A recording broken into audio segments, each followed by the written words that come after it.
from my spare room in Sacramento. This is Paintball Ruined My Life Live with Brad Johnson.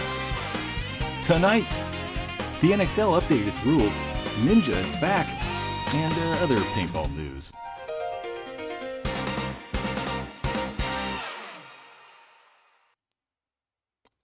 Good evening, gentlemen, and a lady. There might be a lady here. It's probably not likely, but how's it going?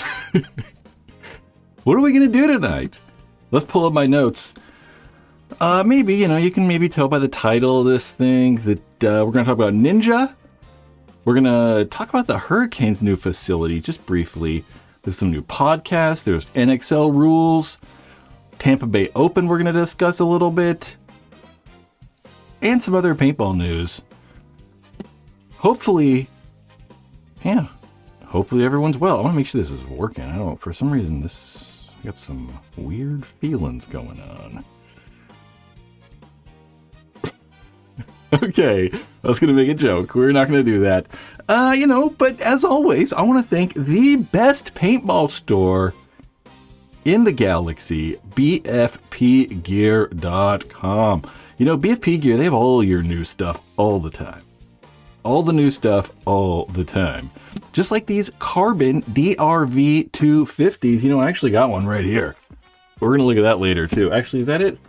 I got the normal one and then the big one. That's the big one. We're going to talk about that later. BFP Gear also got all these new Ninja tanks. I like this, too. You can put your phone number in, you get 10% off Field 1 stuff. Lots of new Ninja stuff over at BFP Gear. They do say sold out because they're, brand new. And they just haven't gotten their full shipment in. But they should arrive there any day at bfpgear.com. We'll bring up BFP Gear a little bit again here. And talk about those Ninja tanks a little more detail in a little bit. Old Soul, how's it going? Some brains.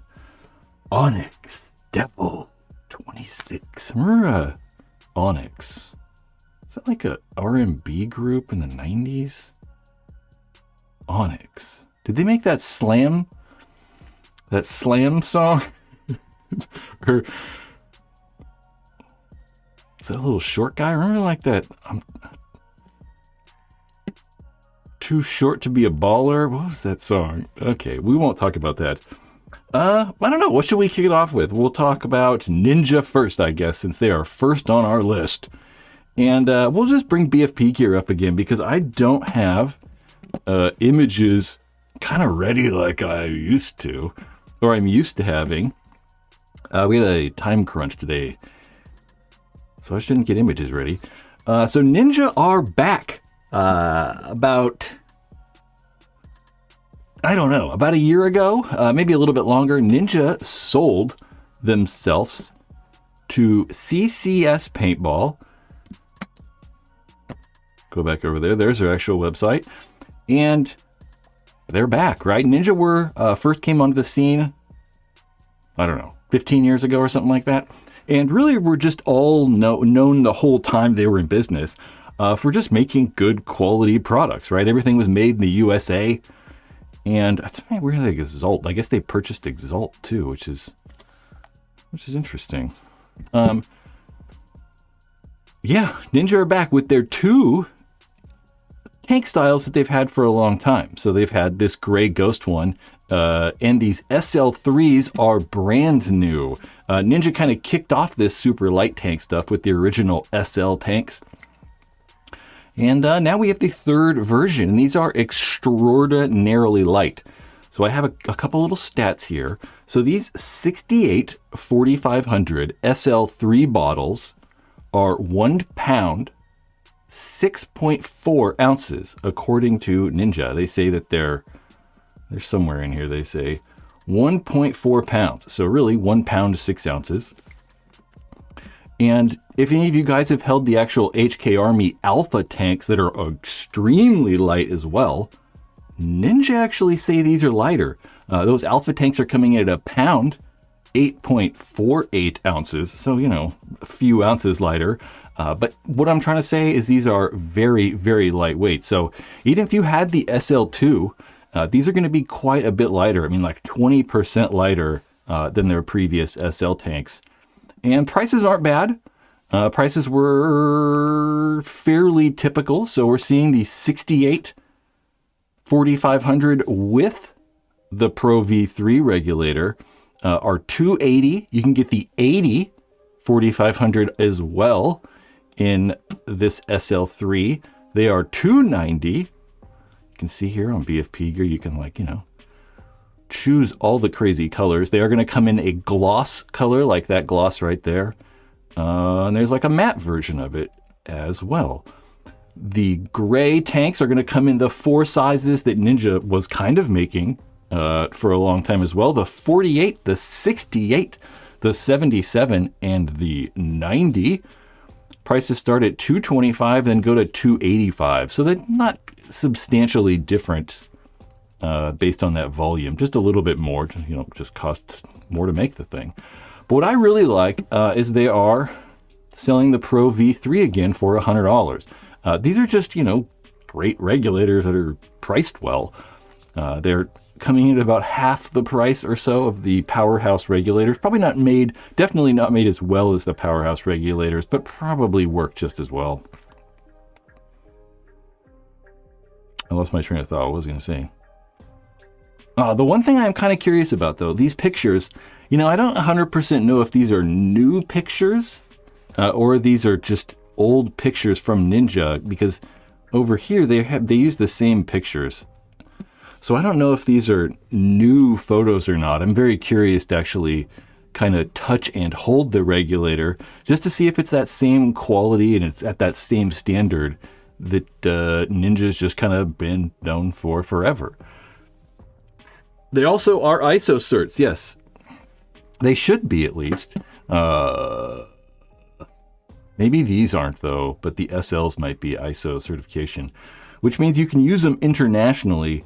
So previously, a lot of the tanks met DOT certifications only, which was only an America thing. But this ISO cert is, I'm pretty sure, you can just use it anywhere. So you can use it in Canada or Europe or whatever, which is cool. I mean, I don't live in Belgium or anything, so, it's not a huge deal to me. But for sure it's cool. So you don't have to have like multiple tank brands or something like that. So Ninja are back. We kind of discussed it very briefly last week because they kind of announced they were selling stuff just an hour before the live stream or something. So we didn't talk about it a whole lot, but they're back, which is a good thing. I mean, it's been a while since we've had, not a while, like a year-ish or something, I shouldn't say we've not had good regulators. It's just, I don't know, another option, we'll say. Another option. Gus says, I was hoping for a 45-45 to come back. Yeah, I liked the 45-45. I used that for a little bit. I don't care for those round peanut 50 tanks. I'm 100%, mainly because they're so short, right? Back in the day when they were making those 45-45s, not even really that long ago, they're about the same length as that 68. So the 68, that one right here, the 45-45 is about the same length as that 68. So, if you don't need all the air of a 68, having that 45-45 is kind of cool. I used a 45-45 for a while too. I mean, I'm only shooting like 2 pods. So I don't really need all that stuff. Chris Raymond? Hello. All right, what else we got here? A couple months ago, we kind of discussed the New Orleans Hurricanes changing their name to Contract Killer Hurricanes. But one of the things that was kind of crazy is their new owner. I want this to play. Their new owner in Texas, kind of right outside Dallas, built a crazy facility for paintball. So you can see that they're, in their room right here, in the hotel or whatever, getting ready to go play paintball. This is Drew Bell from the Hurricanes. And oh my God, the paintball field's literally right outside. Look at this place. Just hotel room. Or kind of, it's not a hotel room. Like your bunk room. Straight to the goddamn paintball field. I'm pulling something up. It's just crazy. Paintball barracks. Chris Martin, for sure, is definitely paintball barracks. That's great. It's the paintball barracks. It's just crazy. You know the thing I was confused about watching this, though? I'm like, what time is it? Like, what are they doing? Like, what is going on in this video? Because, you got a guy sleeping, and you're like, oh, it must be early morning. And he goes outside and the lights are on. You're like, why is this guy sleeping? But the lights are on. So maybe it's like 8 o'clock? But why are you in bed? It's weird. Why is he in bed and there's a guy walking around? So it can't be that late. It's probably not like 4 a.m. They're not getting up for practice at 5. I just wondered what's the time about. But this place is crazy. Apparently they have enough like beds to sleep like 28 people or whatever. It's like this long cabin that goes all along the side of the field. I tried looking around for like more guys that posted videos or something like that, and I couldn't really find anything good. So you walk out here, and if you look to the right, it's like this long, porch or whatever, and there's like a bunch of different rooms. It's just crazy. The Hurricanes facility right outside of Dallas, Texas. This is just crazy, that's all. I'm kind of jealous. Someone said Russian Legion. Something about Legion. Or was that Legion? I don't know. The audio's okay. All right, good. Because I'm definitely not looking. Most of you guys will yell something at me, which is good. I appreciate the audio's not working. Yeah, it kind of just reminds me of like the Red Legion guys. Russian Legion back in the day, or still. Have their crazy facility in Moscow that's got like an indoor place and like all kinds of stuff. I'm not 100% sure if they still have their locker rooms and all this stuff like they used to, but just to be able to go there and play at that place is probably kind of cool. It just feels like we're actually pro, It's actually like, I don't know, just kind of cool. It's a for sure unique experience that probably just makes it feel cool. Okay, in my notes it says like the live stream, so everybody give the live stream a like while you're here. It certainly is helpful. Maybe if you're not here, that's, leave it when you're not here or something. Nope, no new microphone. I don't really, I like the new microphone, but it requires me to oh shit, it requires me to knocking stuff off of it. I don't know about this mic stand. It requires me to actually talk straight into the thing. So I prefer to be a little, what's going on? I ruined this just now. What did I do? I don't know. Yeah, I just got to talk straight into it. And this thing I can be a little more loose and whatever, It's just easier. Chris Raymond, Brad, we don't ask logical questions. That's okay.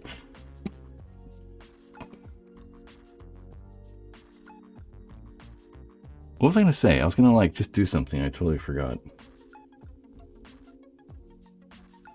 I read Chris Raymond's comment and it distracted me. There's another new paintball podcast.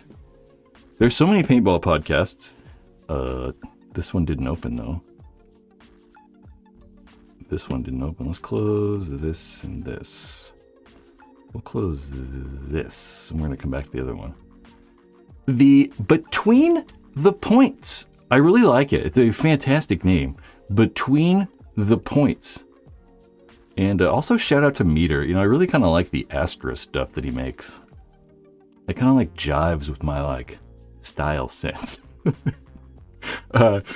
Either way, you can see right there, Tom Guest and Dimitri. Is that Dimitri? We'll go with Meter Ninos. How about that? Doing a new podcast. I was like, I'm not subscribed, but I'm not signed in, so that probably has something to do with it. Because I changed my Google password. I just remembered. That's why we're not signed in. So if we watch a video later, I might have a problem. Yep, just another new podcast. We also got the Rowdy Ones with the Rowdy Ones podcast with Ryan Moorhead. That's also new. There's a link in the description to check it out. You know, I really like both of them. They do a great job. Every time I've heard them speak, it's good. But I really like the name. The name is really good. I really like the name. It might be like the best paintball podcast name. Because, you know, you're kind of like talking between the points. It's kind of cool. Between the Points, there's a link in the description below. Add that to your paintball podcast viewing pleasure.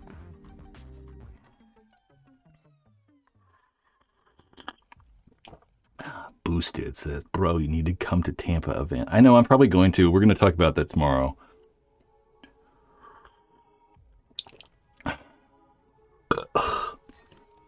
Yeah, we're going to talk about it tomorrow.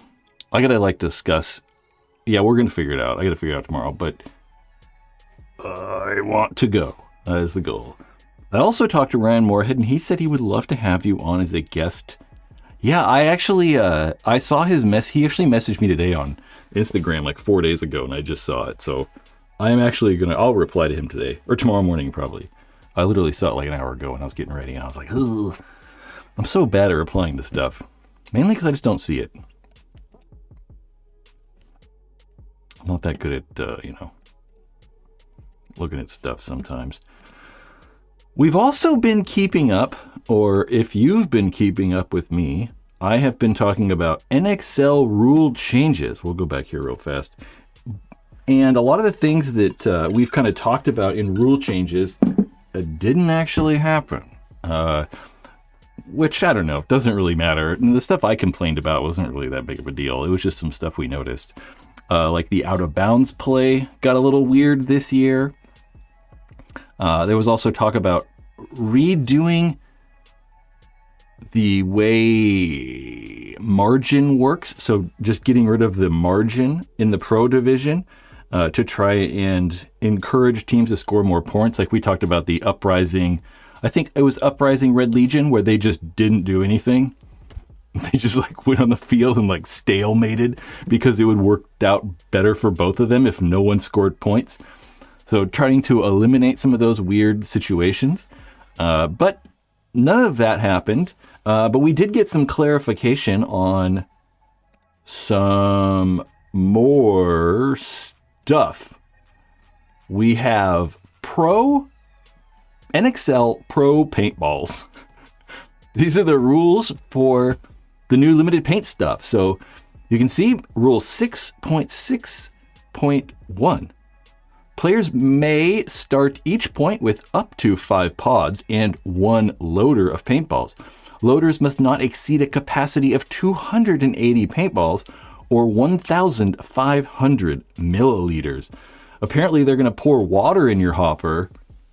They're going to pour water in your hopper before the game starts, and they're going to pour the water out and see how much water your hopper holds.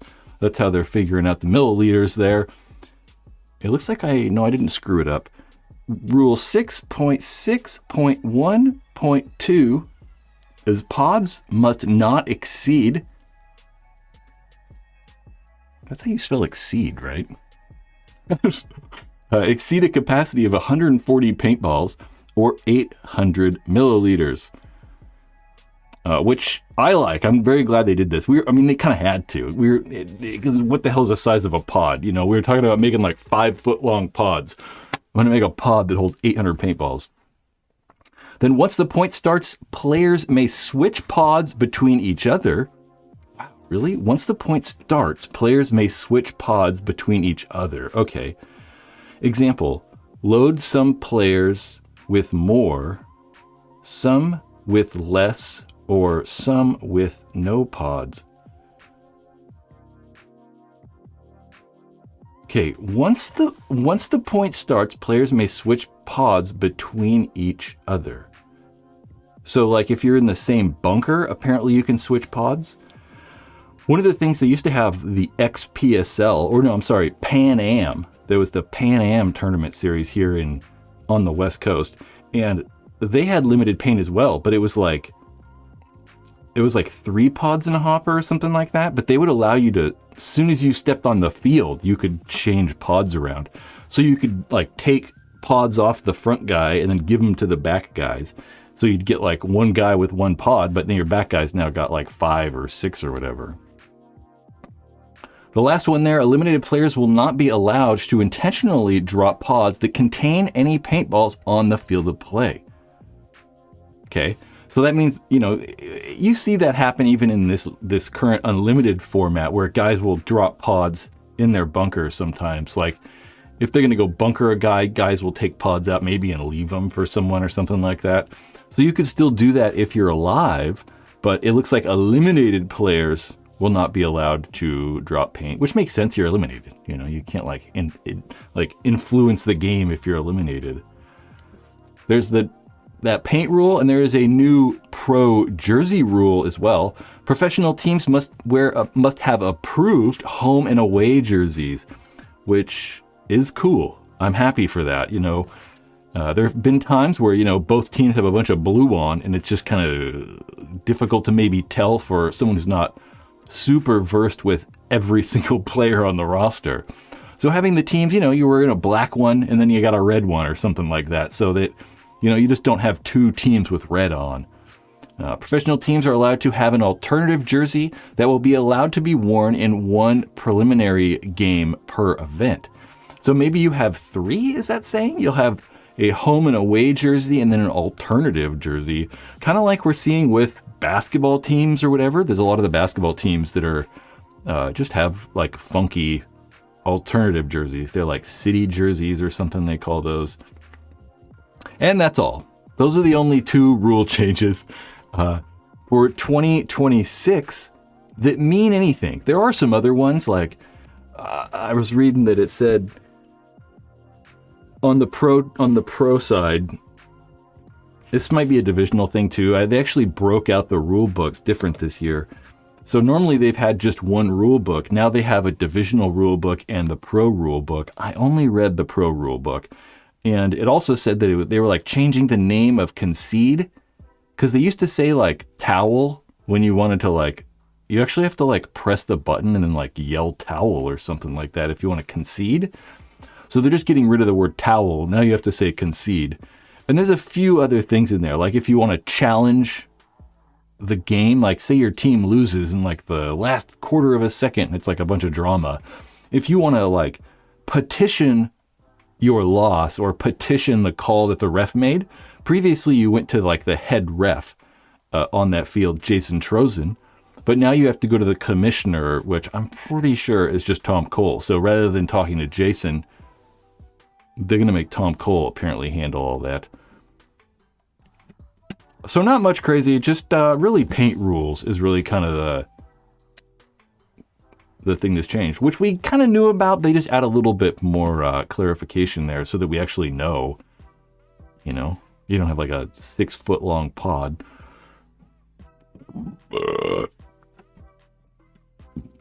Since we're talking about it, we might as well. You know, this live stream is sponsored by Carbon Paintball.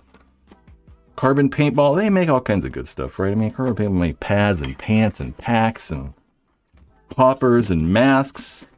They just released this thing. I can't see myself on camera.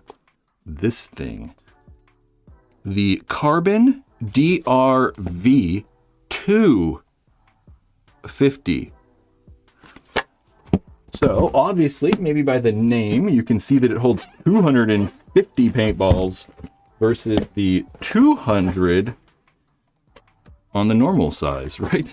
Yes. I mean, you can see that there's definitely a size difference. It might be hard to tell on camera, but like if we put them like that, you can see that that 250 is definitely longer. It's also definitely fatter. So it's essentially just kind of bigger all around. It's a little bit longer. It's a little bit fatter. It still comes apart super easy. That tray still comes out super easy.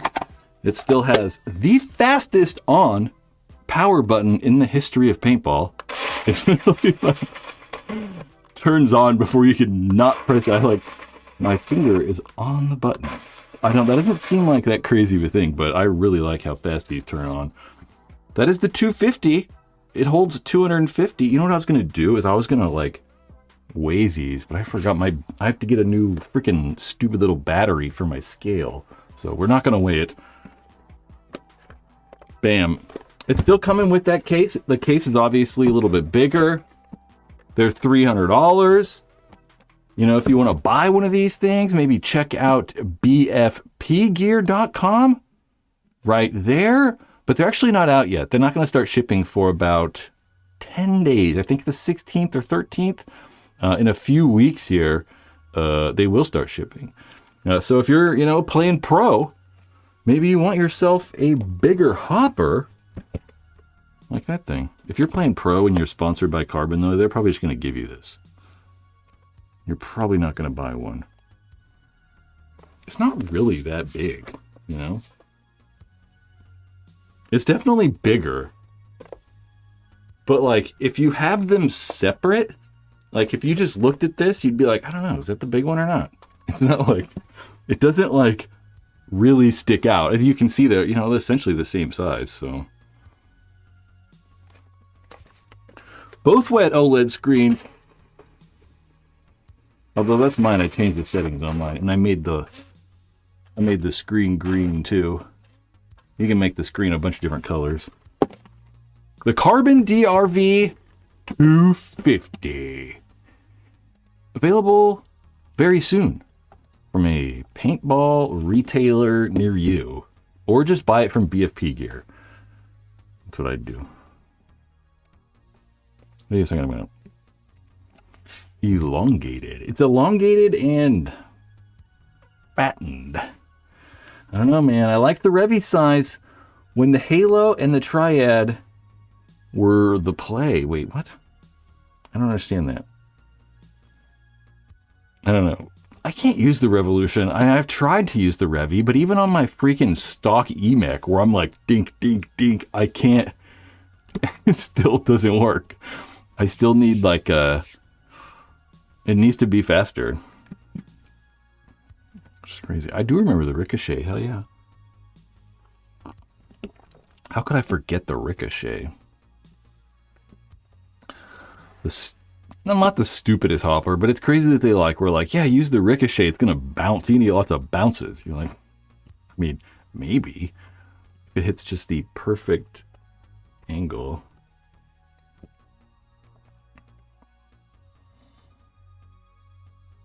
I used the Revy forever, for sure. I remember having like a turbo Revy, and you had like the like wasp board or whatever for the Revy, and freaking doing all the mods back in the day.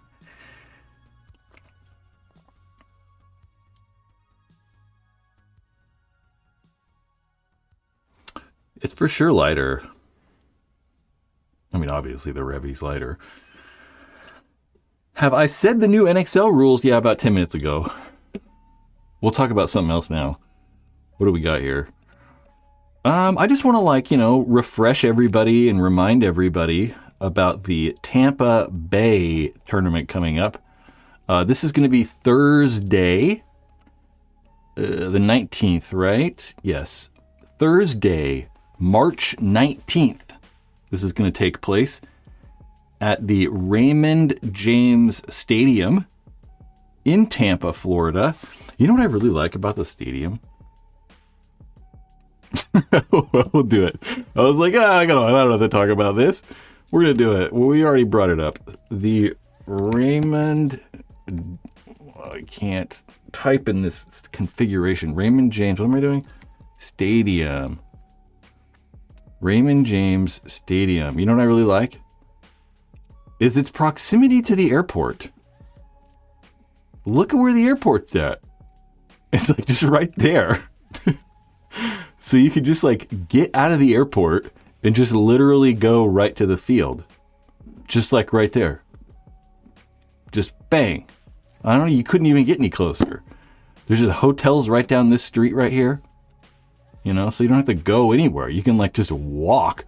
I'm like wondering if I'm going to this and I'm like, can I just like walk out of the airport and just walk to the field? It's like so close. I'll just bring a skateboard and I'll just skate to the field and then I'll just like skate to a hotel. This is also crazy, right? George Steinbrenner Field. So the Yankees and Red Sox are playing a preseason game there too. When we're going to be there if I go. We'll go back here. It's taking place. This is going to be the Thursday. So this is going to be for all the stuff inside the stadium. You're going to see those 3-man games early in the morning. There'll be the Summit Awards at 6 p.m.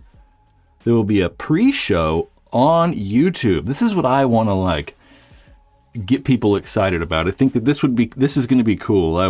I hope that the views are good on this. I think we should get as many people to watch this as possible. There's going to be a pre-show starting at 6:30. So, you know, like just probably talking about the teams and some interviews and, you know, what's going on and, you know, a pre-game show. We're going to get 3 different sets, though. You can just see all those matches right there. And 2 things, right? Like if you're home and you're not going to the tournament, tune in. Watch this. Help at least get the views up. You know, but get the views up. And if you're in the area, if you're in Florida or, you know, maybe you're in Louisiana or Alabama, you know, I don't know, make the drive and go into the stadium. It's going to be free. There is no pay. So you don't have to pay to do this at all. All free. That's what it's going to look like. There's like a, you know, dealio. We'll zoom into it a little bit. That's the actual paintball field, the grandstands. That big old fat green line is actually kind of how you make your way through because you got to go to the main entrance. We're not going to talk about it too much more because I've talked about this so much. I just want to make people make sure they see it and tune in. You wouldn't walk unless you have a gun. I'm not going to have a gun. I'll have a knife. I'm going to bring a machete. I'm going to bring a machete. That's the new weapon of choice on the street, right?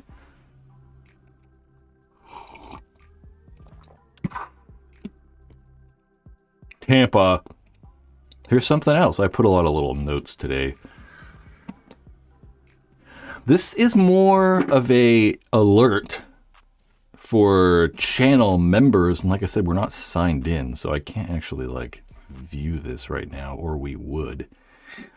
This is the controversy that built a paintball dynasty. So this video is about I didn't make a description. This video is about San Diego Dynasty beating Chicago Aftershock at the 2001 NPPL 10-Man World Cup. There was a lot of drama. There was some people cheating.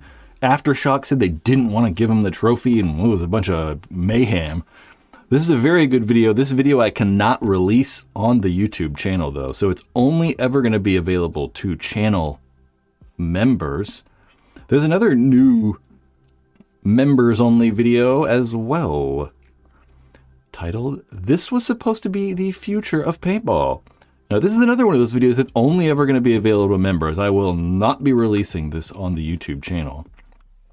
So maybe if you want to see this video, maybe you want to see the paintball, this one right there, the controversy that built a paintball dynasty.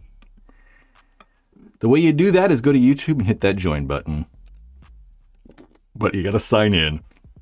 You can do it on your phone. There's a link in the description.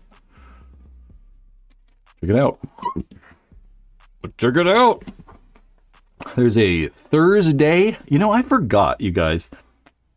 I was thinking about this earlier, and I've been doing a members-only live stream.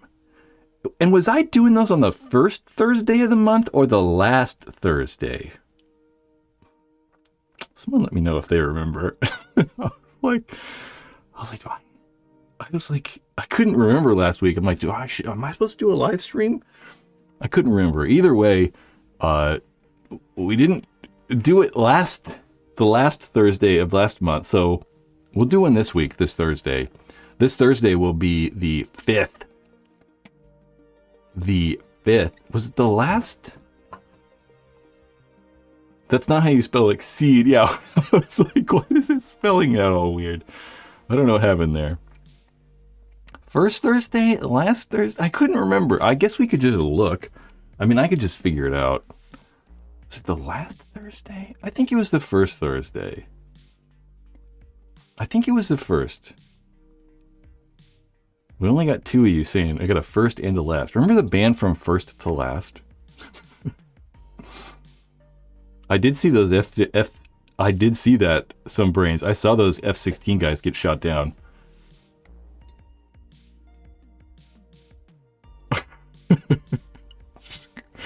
Shit's crazy. Didn't they shoot down like 2 of them or 3 of them? I saw I read something very briefly. They were like 8 people or something. There were like 8 people that ejected, and I was like, what, an F-15? So they shot down like multiple?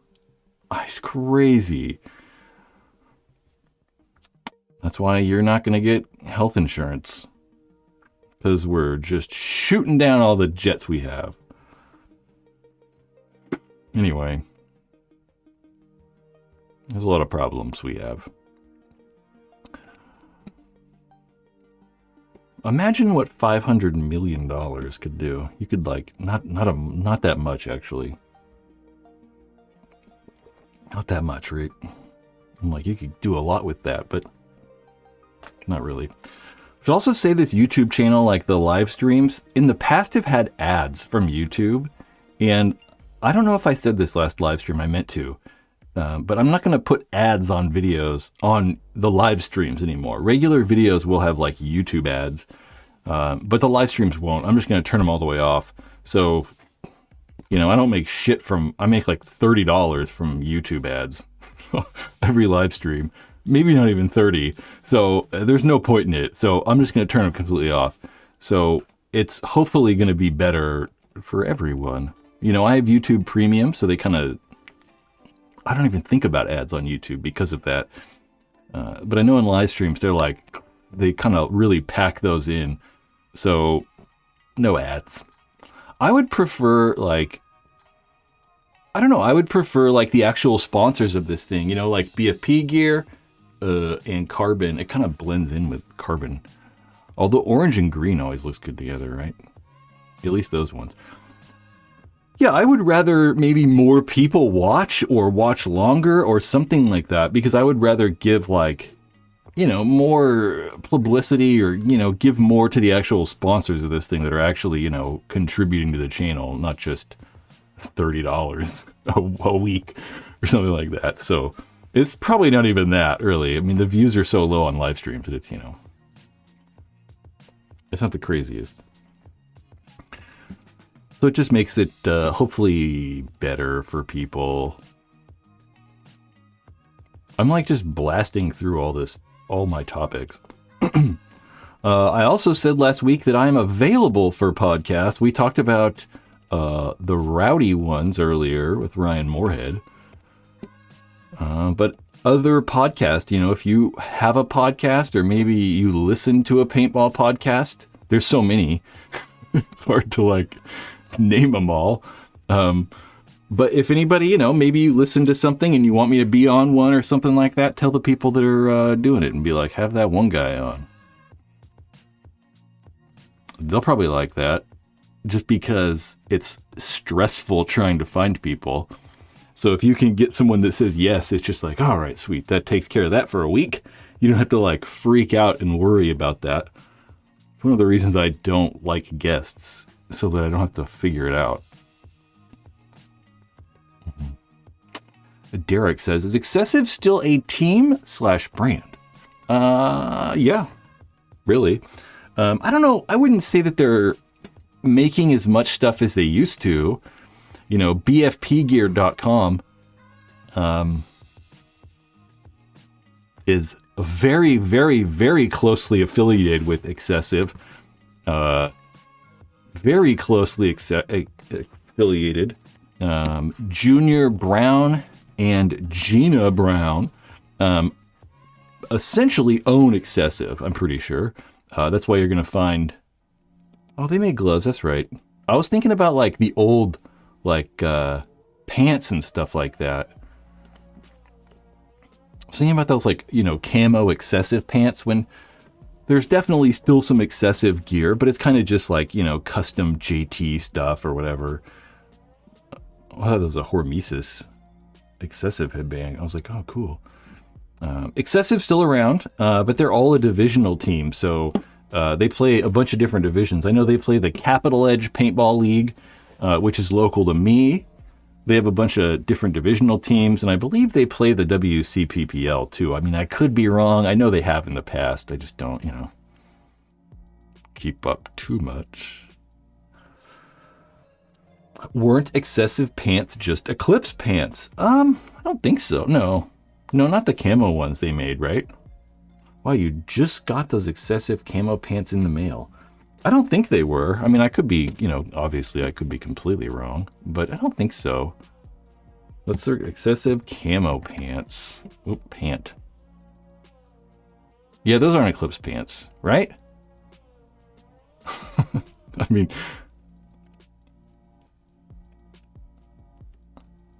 now that you're saying it, I'm like, I don't know, shit.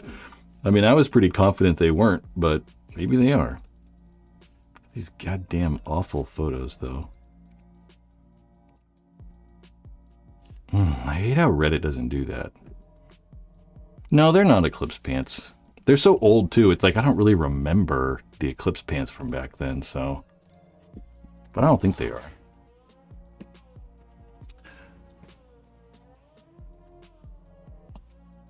The OG excessive pants. I don't know. I would consider those the OG excessive pants. They're pretty much the same as those JT team pants, though, for sure, with those big, crazy knee pads. They're not, like, wildly different.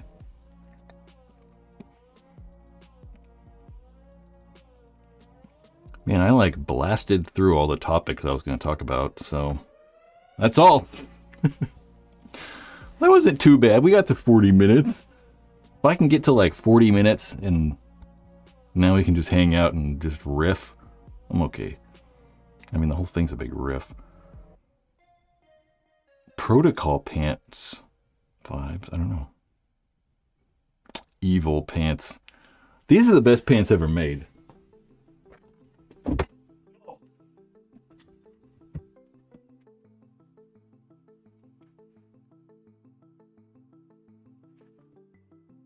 These have been on here a lot. The Smart Parts... I don't know how to pronounce this. I always said like Raz or Roz. Like, they would like Ras pants or whatever. It's spelled R-A-S-E. I don't think this says it on there though. This says it on here. They kind of used to. Coolest pants ever.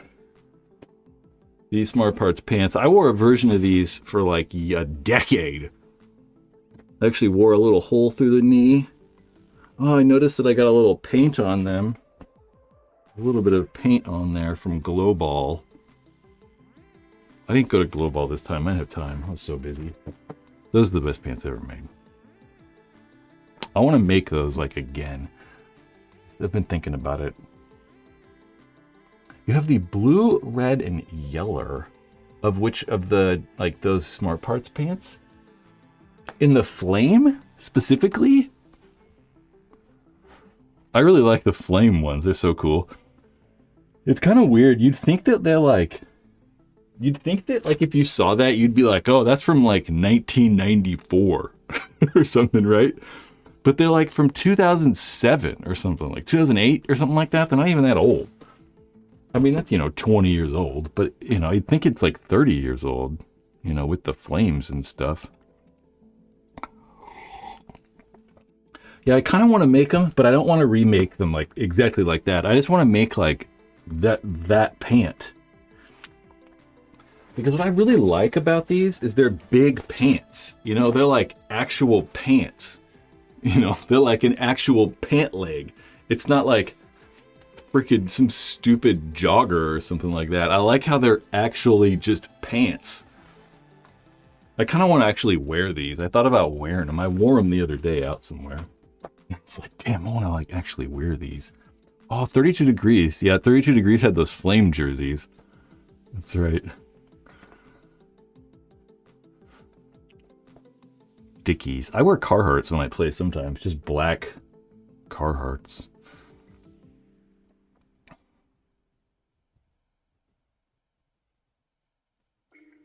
Wow, a pair of evil pants that your mom had made into shorts. That's pretty cool. I remember having the old JT. JT had like those zip off pants, or like those like hiking kind of pants that like they have the zipper and you can like take off the pant leg or whatever. JT had those for a while. That's a weird thing for paintball though, because like, a zipper right across your knee? Crazy. Some brains. Converse. Dude, I thought about the other day, I was like, damn, I should start dressing like a cholo.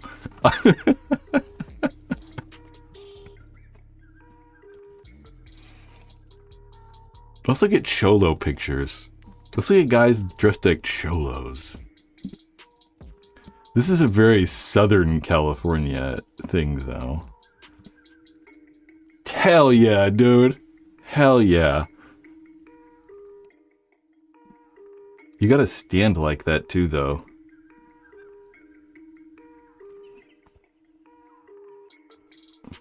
Hell yeah, dude.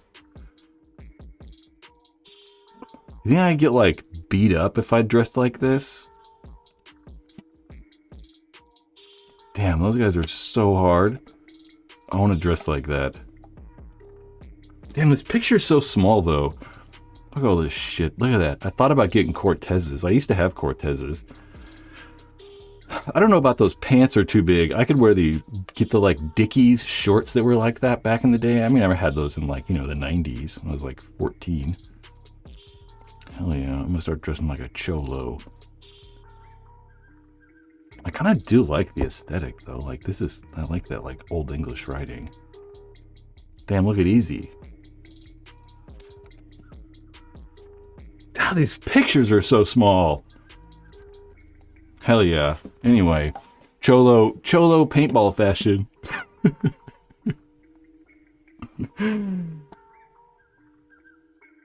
But they'd like it. I don't know any, like, people that I would consider in that culture or whatever.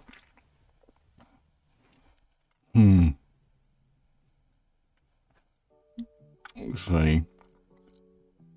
Or get, like, a very California, Southern California thing, too, is, like, you get Dickies and you, like, cut the Dickies, like, straight at the bottom, so they, like, just perfectly straight. That was also a thing for a while. Jinkos. I never really wore those.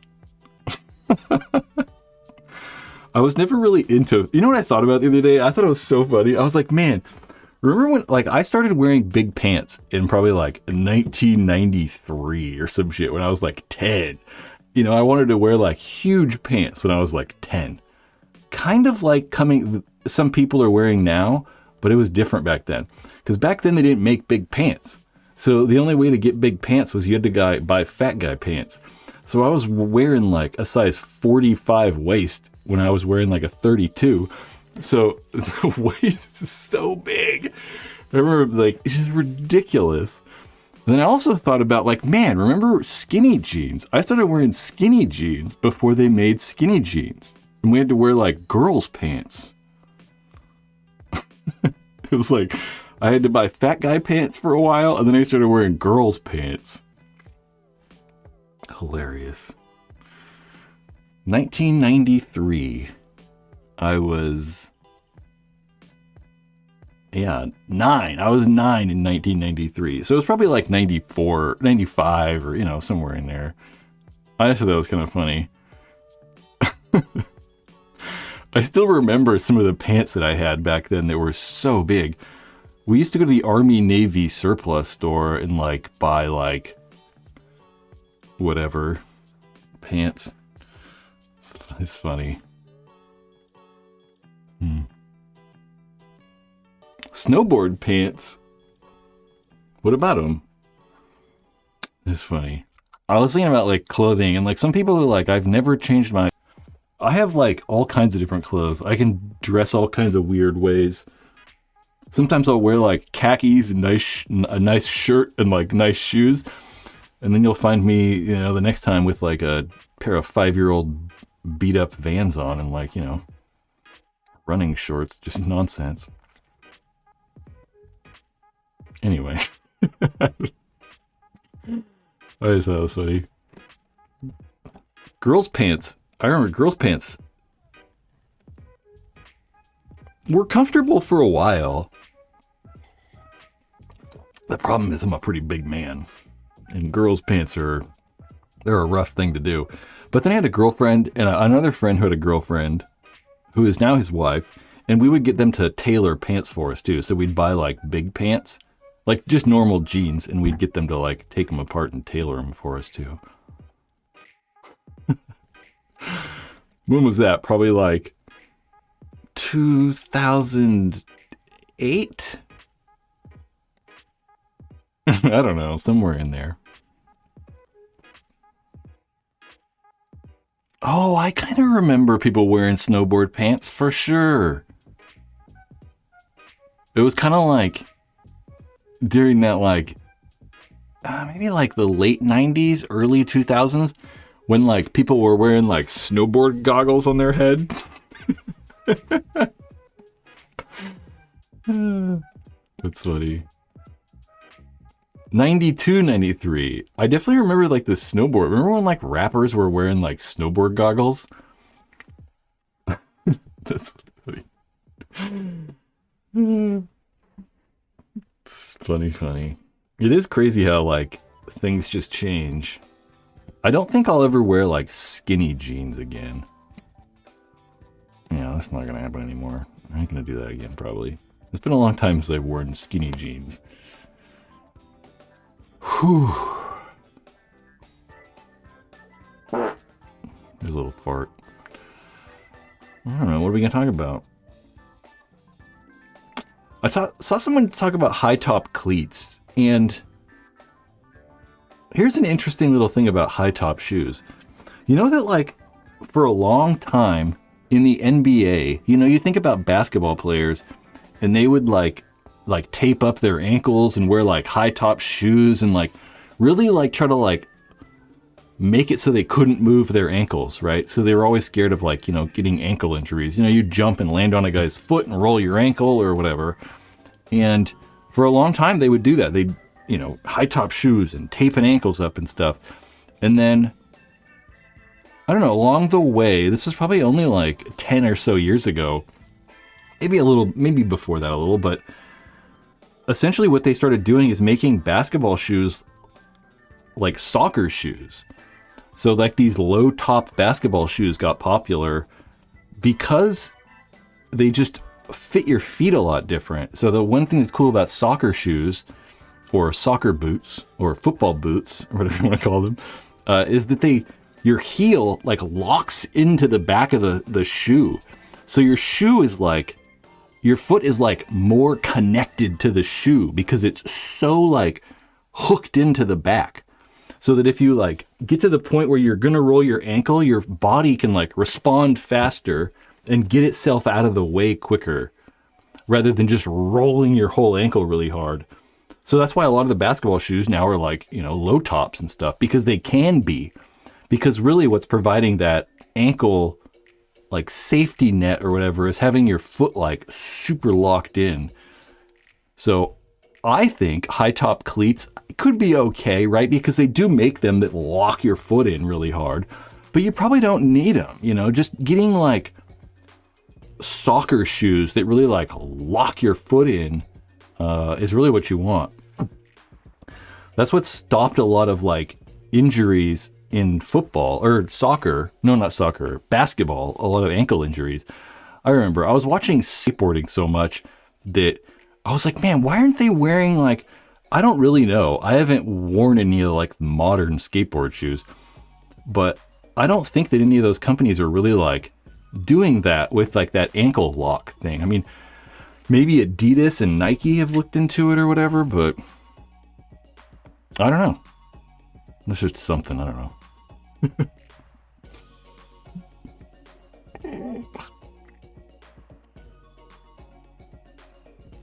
Converse. Yeah, I can't wear Converse because they're like so like they're too like minimal for me. I mean, I can't even really wear freaking Vans anymore. They were making those comfy cush Vans and they stopped making those. Kind of disappointing. What's up with JTHD lenses? I don't know. Do they even like what about them? There's easy right there for you. They'll like JT make lenses. What if I type like JT HD in here? What happens? Probably nothing because it's 2 letters. Yeah, I was like, it's probably not. It's you can't. You got to put more words in the search. What am I looking for? Masks, JT, lenses, and accessory. Let's make sure. Junior Brown and I talked about this on how to make products. We're going back and forth about, you know, this and that, and look at all these lenses. That's the best one. That's my favorite. That one's pretty cool. That one's cool. That's my favorite. I like a fade. I don't know about a blue fade. Man, lenses are so difficult. They're a pain in the ass to talk about.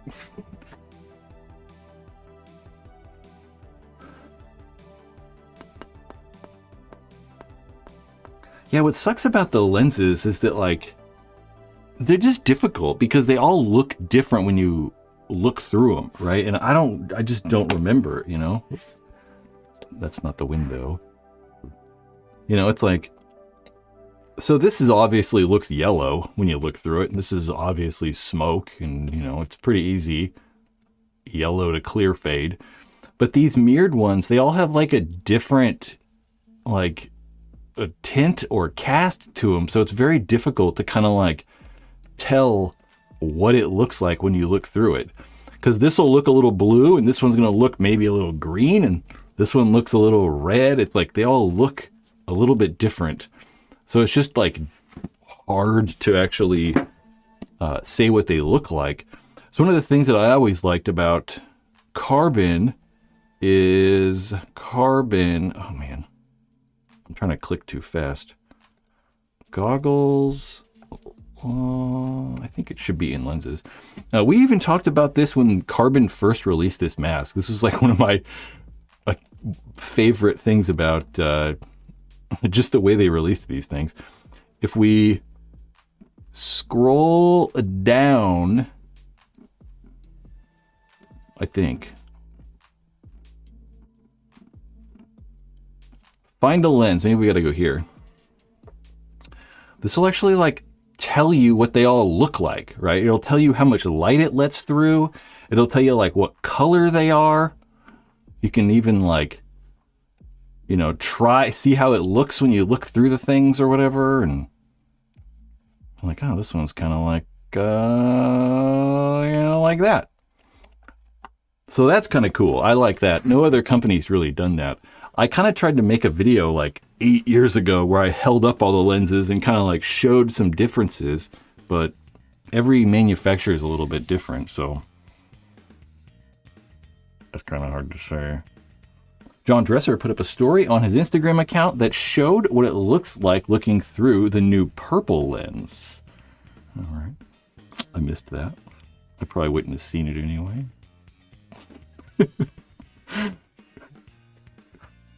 Lenses, yeah. I mean, I've never known, you know, because I mean, there's like, you know, JT had just 20 different lenses, and then there's all the like, you know, every company makes 20 lenses, so it's really hard to say what any of them look like. You got to really look through them. It's kind of unfortunate. Hey, Brad, I was at Global on Saturday. I wanted to go to Global so bad.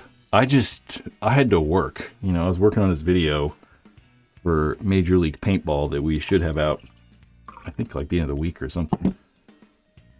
I've been in like 12 hours a day working on that goddamn video. Hey, Brad, I was at Global on Saturday, and my RMX clear lenses don't get the glow that my ProFlex lenses were getting last month. Yeah, we did last live stream. I actually did like a test. I bought a black light. I don't know where it's even at. I don't even know what I did with it. Oh, there it is.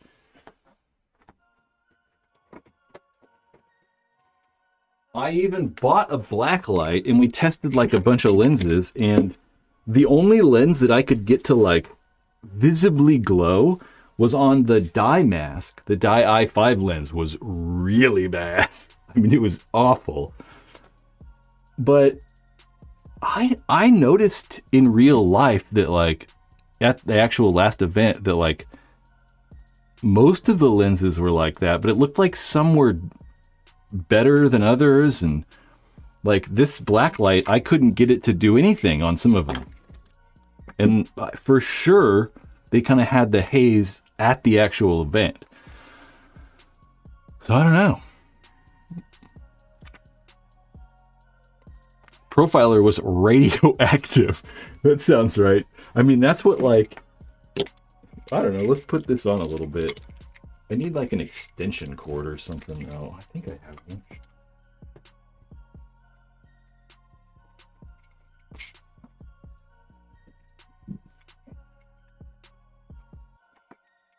Black light.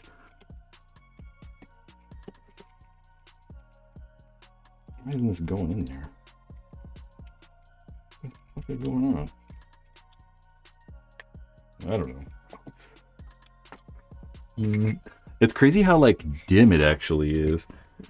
But like, I don't know, like look at like this i5 lens is nuts. Like you put this in the i5 and it's just like look at that.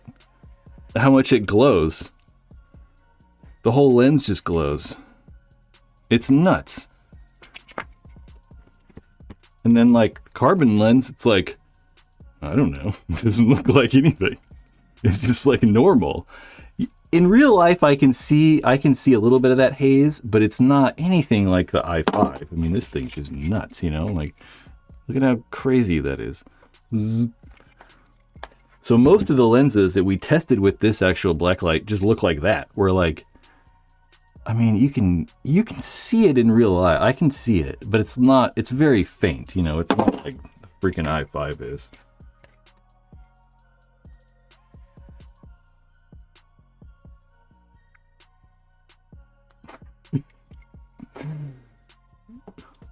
I don't know. It's a mystery. I like the black light though. It's kind of sucks. I wish it would work with the lights on. It doesn't.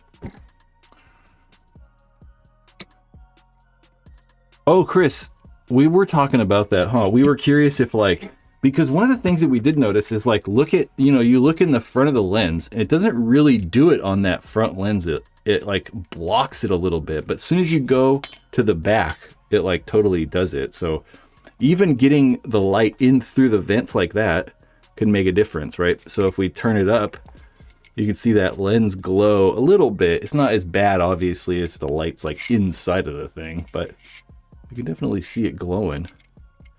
So covering up those vents, or even maybe just using a visor, you know, could help quite a bit, I imagine. I don't know. But it's definitely that interior lens, at least on the i5. But, you know, you don't really want to be ripping it off. I wouldn't want to be ripping off the, I don't know, interior lens, because then, you know, it's, you know, not going to work for fog or whatever.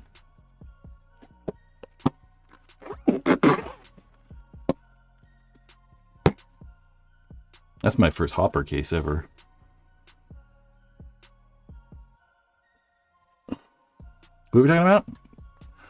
Ronnie Dizon shot the air. Ryan Moorhead as well. I imagine. I'd hope so. Go check out Dizon's custom anode. I saw that actually today. The like Mount Fuji or something like that, right? It's like some sort of like it. I can't really remember, but it's some like Japanese theme or something. It looked cool.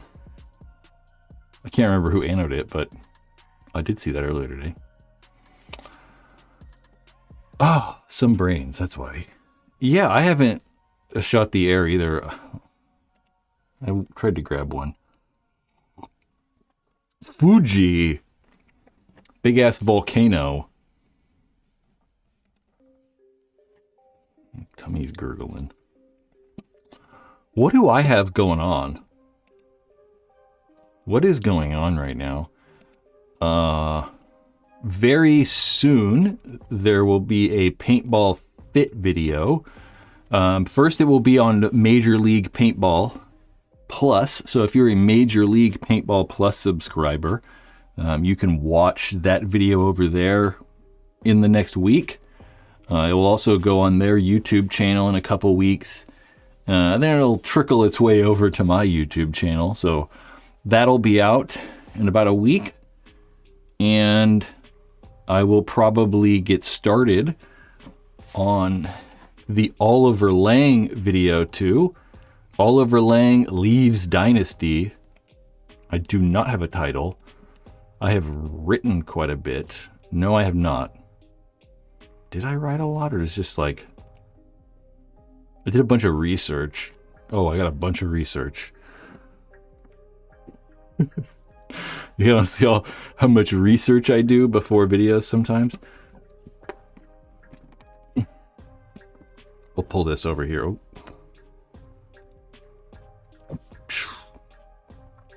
This is the Dynasty. Oliver Lang Leaves Dynasty. Look at all this.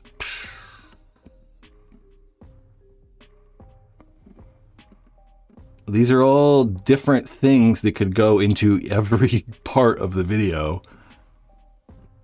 Look at how long this is. Is it a quote? The whole thing a quote? Here's an interview from Paintball Games International. It's just like a plethora of information. So I gotta like, you know, comb through all this and like figure out where I want to put stuff. Probably not going to do 7 parts. There probably won't be like a 7-parter, but it's a lot. It's a lot. There we go. Getting back into paintball after 6 years, and I bought an LV 1.6. And have an i4. The field doesn't open till April. Oh, that sucks. Well, I don't know. In upstate New York, everything needs to warm up.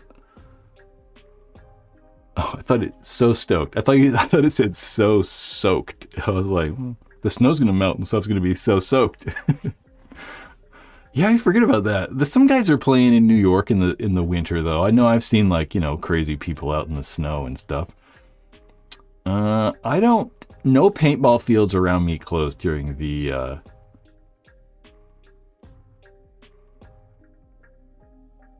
we're talking about fog dock? I got some fog dock stuff. Check out this fog dock spray. This fog dock is so dirty, dusty. It's been sitting over there forever. Check out that. That's some old ass shit right there. Actually, I don't know. The fog dock stuff's not that old. Eventually it'll focus. That's just like the lens. That's just like a lens cleaner. I forget the guy's name that did this. He was a nice guy from Sacramento. He was from around here. This was like popular anti-fog kind of stuff.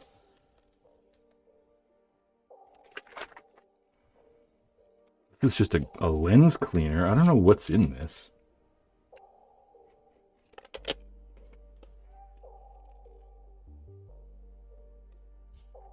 Yeah, I don't know. No idea. Have you thought about trying VR paintball? I definitely thought about it. I don't have a VR headset. I don't even know if I mean, I probably know someone who owns one, but I don't know. It doesn't really intrigue me at all. Honestly, video games don't intrigue me at all either. So, you know, I've played video games for points in life, but not in... I mean... The last thing that I played, like, at any, like, regularity was... When I owned the paintball store, somebody, like, traded me a Nintendo Switch and, like, a bunch of games for, like, something at the store or whatever. And that was right when the first Switch came out, and I played whatever the Zelda game was. I can't remember what it was called, but I played that for a while, for like 20 minutes a day, maybe at night sometimes. That was the last time I played video games. Leisure, I cannot say that word. Leisure Suit Larry. I vaguely remember. That guy was like, that was all about buying drugs and prostitutes. It was kind of like the pre-Grand Theft Auto or whatever. A lot of the like VR games do look cool though. I mean, it's not like they look bad or whatever. I've tried to play, the Major League Paintball Players game. I think that's what that's called. But I don't have a Windows computer and it's only working for Windows. So I don't know. Yeah, I just can't do it. I've always felt like so useless when I play video games. I'm like, what am I doing? I just feel like I'm like wasting my time. But, then I'll watch a movie for 2 hours and that's a waste of time too. So, I guess rather be doing something else. I watched one battle after another last night. Or no, 2 nights ago. That was all right. Pump is still popular, but yeah, brand new options are limited. You know what we should do, Chris? We should get Becker to make us some pump guns. Although they'd be kind of expensive, probably, Here's your $1,500 pump gun. I think I'm going to settle with the Ether 3M. Don't settle. That's a very good gun. That's probably like the best paintball gun ever made. I mean, it's either the EMEC, the Ether 3M, or the Ether 3. I mean, those are the 3 best guns ever made. I mean, if you ask me, it's like, there's nothing really ever that close. There's nothing even close. Nothing shoots like those things for the price that it is. They're cheap. They're freaking awesome. What are the odds half the paintballs I ordered from Amazon are going to be broken? I don't know. I've never actually ordered paint online, not once. So I have never done it, so I couldn't even tell you. Probably not that high, Why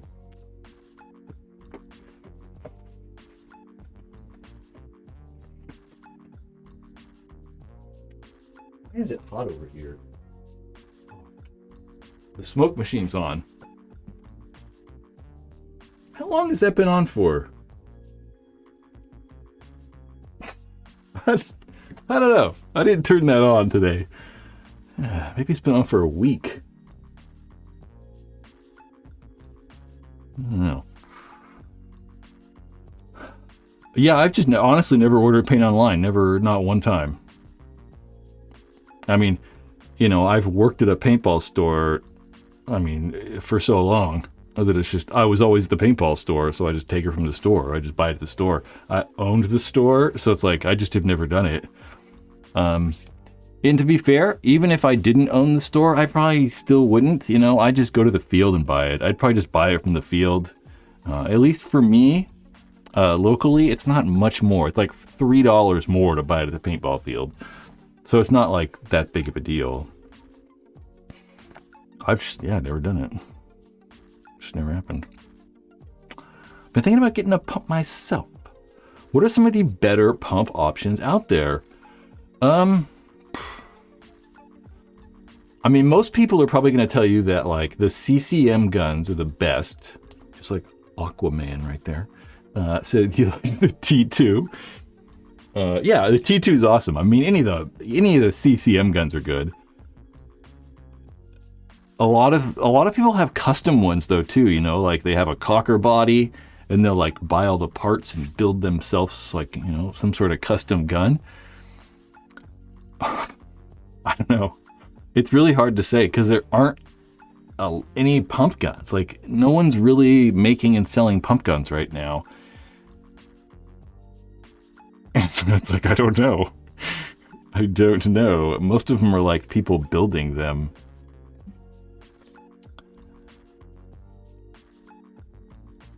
People are liking buying a cocker body and putting a pump kit on it. That's something to do, like, if you're experienced, though. Like, if you don't know what you're doing and you're newer to paintball or something, that's a hard thing to do. To just buy the parts and do it, you know? I mean, it's not that hard, but you got to know all the parts you're getting, and, you know, you got to know stuff. So it's a little difficult.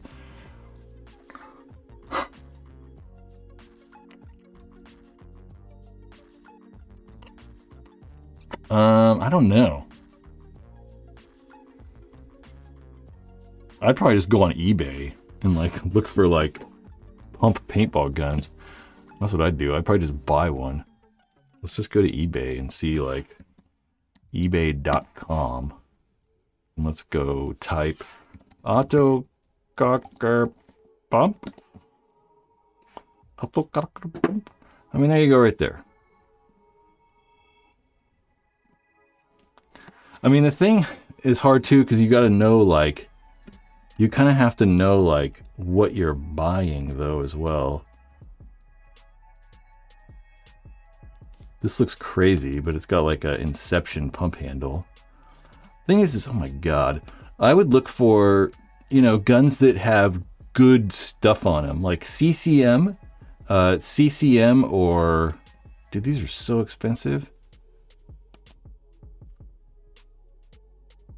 $700? Oh, it's 32 degrees. Like, so many of these are like collector's guns and shit too. Your fucking prices are nuts.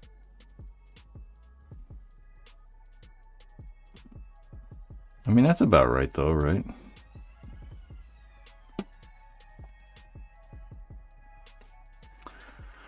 See, like, this is not bad. Right? I mean, I'm not a huge fan of that trigger frame. I don't really like those frames, but that's a CCM pump handle. It's some sort of Bob Long intimidator regulator on it. It's got a smart parts on off. I don't know what body that is. That body is kind of cool though. That's not bad. That's probably pretty good. This thing's crazy. That's the, I think, Inception. I actually don't know. Another Bob Long rig. I don't know what trigger frame that is. See that logo on the back. Oh, this thing's nuts. This thing's nuts. Is it even like does it even work? It's like missing a bunch of shit. That thing's nuts. This thing is also nuts. That's crazy. 2,500 bucks. So they're out there. I would just, I don't know. Look at eBay, I guess. I don't know. That's my suggestion. Inception pump. Yeah, the pump guide rod. The pump guide rod? Fuck, it's been so long. The guide, no. That big ass thing that comes out the front that goes where the screw is on the front block. I don't know, whatever. I don't talk about pump guns. Carnivore was my dream gun. I always hated those things. I never wanted an electric autococker. I mean, the electric autocockers were goddamn nightmares. I mean, I had just a regular autococker was like my third paintball gun ever, and that thing sucked. I mean, I could never get that goddamn thing to work. The guide rod, the pump guide.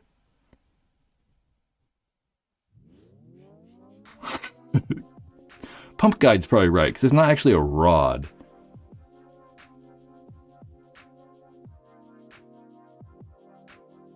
Or are the guides the, like... I don't friggin' know.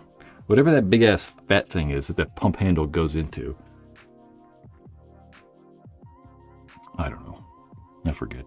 Yeah, I just never wanted an electric cocker, you know, because the cockers were already so unreliable. It's like, let's make it electric and make it even less reliable. It never really made sense to me. Guide rod. All right, we'll go with guide rod.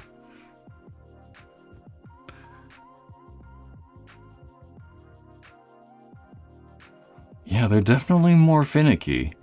I mean, I've always told people that it's not supposed to be electronic. I mean, the autococker is not even supposed to be semi-automatic. It's supposed to be a pump gun. That's why they put all that crap on the front. Like, it's supposed to be a pump gun. You're supposed to manually pump the thing and shoot.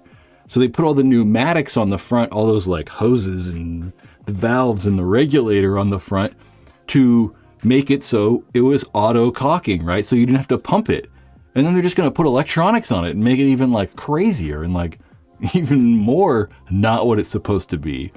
So even the like mechanical autocockers are unreliable because they're just like not actually supposed to be a thing. That's what I always told people. I mean, it's not supposed to be a thing, whatever, but it's like, it's kind of not. It's not supposed to be that way.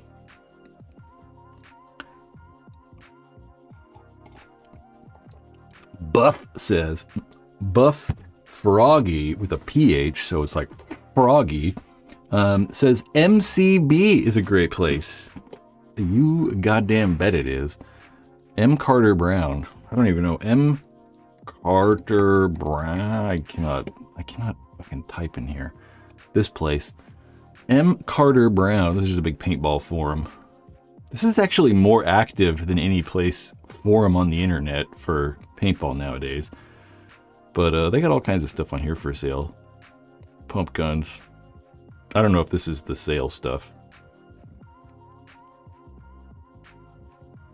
I guess it is, huh? What's this? Look at that thing. That's cool. Damn. So is this one of the new bodies? 9/16, sure. Gone. That's a cool gun, though. The problem with these pump guns, though, is this is probably like $1,000. They probably paid so much for that. Probably so much. Hell yeah, cockers are unreliable. There's no question they're unreliable. I mean, when we're comparing it to other paintball guns, it's unreliable, If you compared it to anything out at the time, right? We're going to go way back. Let's go back to like 1994. You could have bought, an Automag, which is miles more reliable. Miles more reliable. And then ever since then, guns have just gotten even more reliable, while the autococker, still unreliable. I mean, I get it. If you have a gun that's like, works well and you know how to do it and like it's not going to be that bad, right? That bad. It's like Eric, our friend Eric. Eric might not be here. He goes by EP in this chat. Eric has a free flow autococker that he bought and like he's never done anything to it, and it's like 4 years, and more than that, like 8 years, and he just uses it, and he uses it, I don't know, maybe once a month or something, and doesn't do anything. It just works. So for sure it can be, it's not always necessarily going to be unreliable, but comparing it to a Tippmann 98 or anything else, it's just how it is. Autocockers are one of those things that are like, they fit a specific person very well, though. Like, if you like tuning or like tweaking with stuff and you're like a mechanical kind of inclined person that's able to do that stuff, a lot of the people that are interested in cockers are like those people. Me? I can do all that stuff, but I just want the thing to work. I don't want to think about it. I just want to pull the trigger and paintballs come out.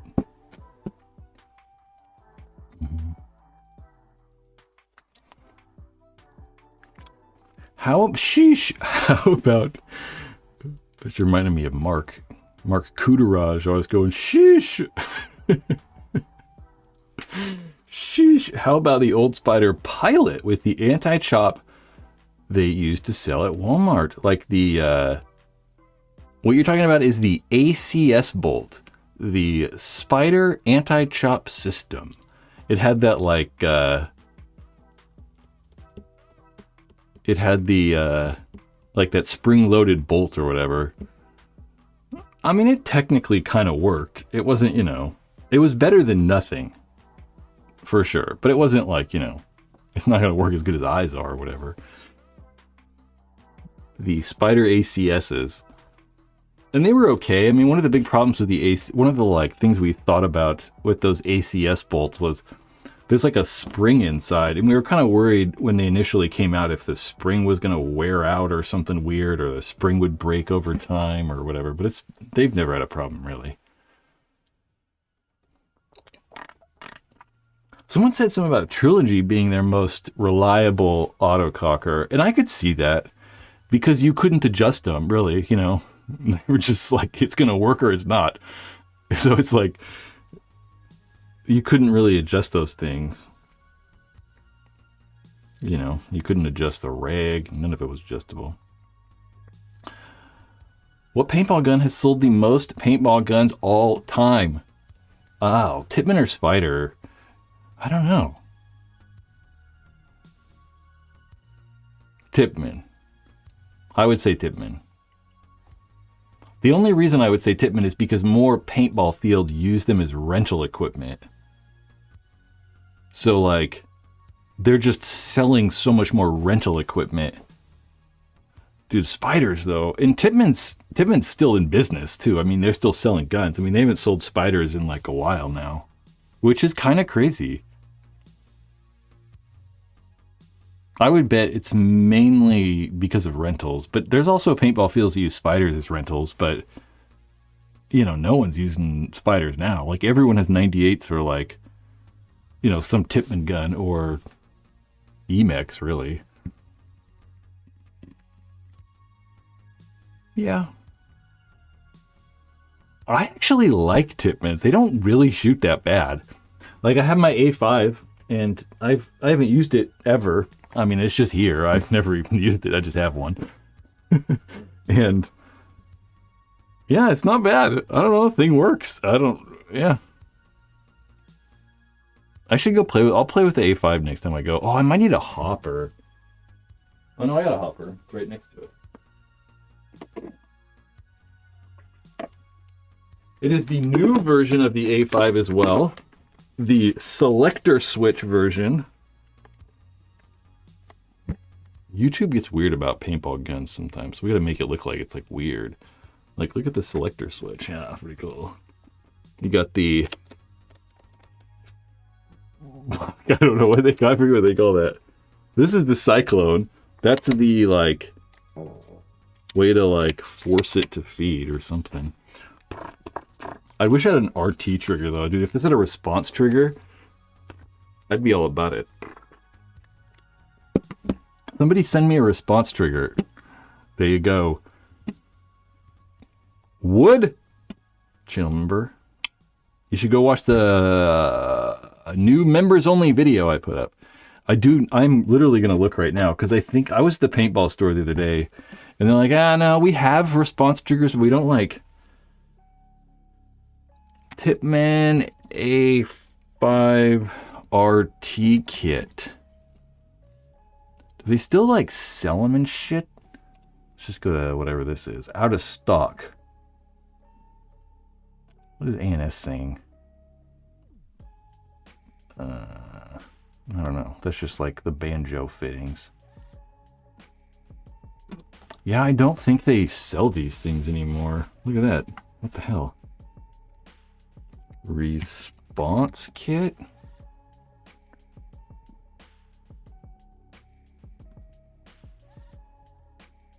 Huh. Pro Edge says they have one.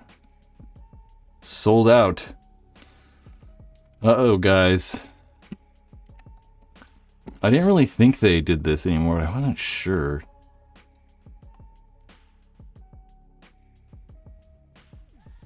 Oh my god, look at that.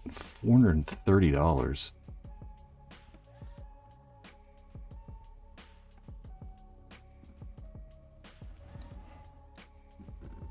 Yeah, I don't know. Whatever. Either way, it would be fun with an RT kit for sure. Yeah, Tippmann has guns too. They're Tippmann arms or whatever. It's got Tippmann Arms. I think it's called their firearm division. And I don't remember, but I'm pretty sure that's how Tippmann originally started. They originally made like real firearms. I think so.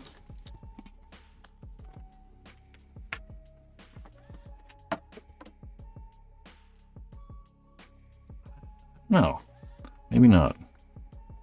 Nate? I don't know.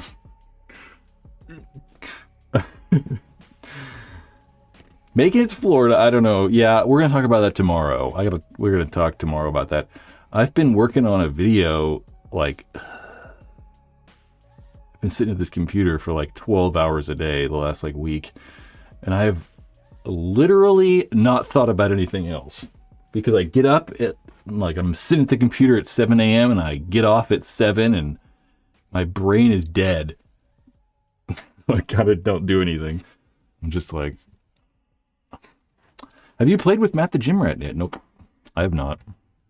He lives in North Carolina, right? North Carolina or South Carolina. And I live all the way on the other side. So we're not in the same place often, or ever, actually. Oh, there we go. Nate'll know. I couldn't remember. I was like, I asked everybody earlier, I was like, I was doing a members only live stream. Was that the first Thursday? It's definitely Thursday. The first Thursday or the last Thursday, but I'm pretty sure it's the first Thursday. Either way, we're going to pretend like it is. So it'll be this Thursday. This Thursday. I know WC is this weekend. I think you're right, Nate. I was like, I don't know if I'd do it on the last Thursday. The third Thursday. That's what we'll do. WC is this weekend, huh? I know some people are going. Chris Raymond, are you playing? Are the Sacramento Street Fighters playing Pump? I'm pretty sure.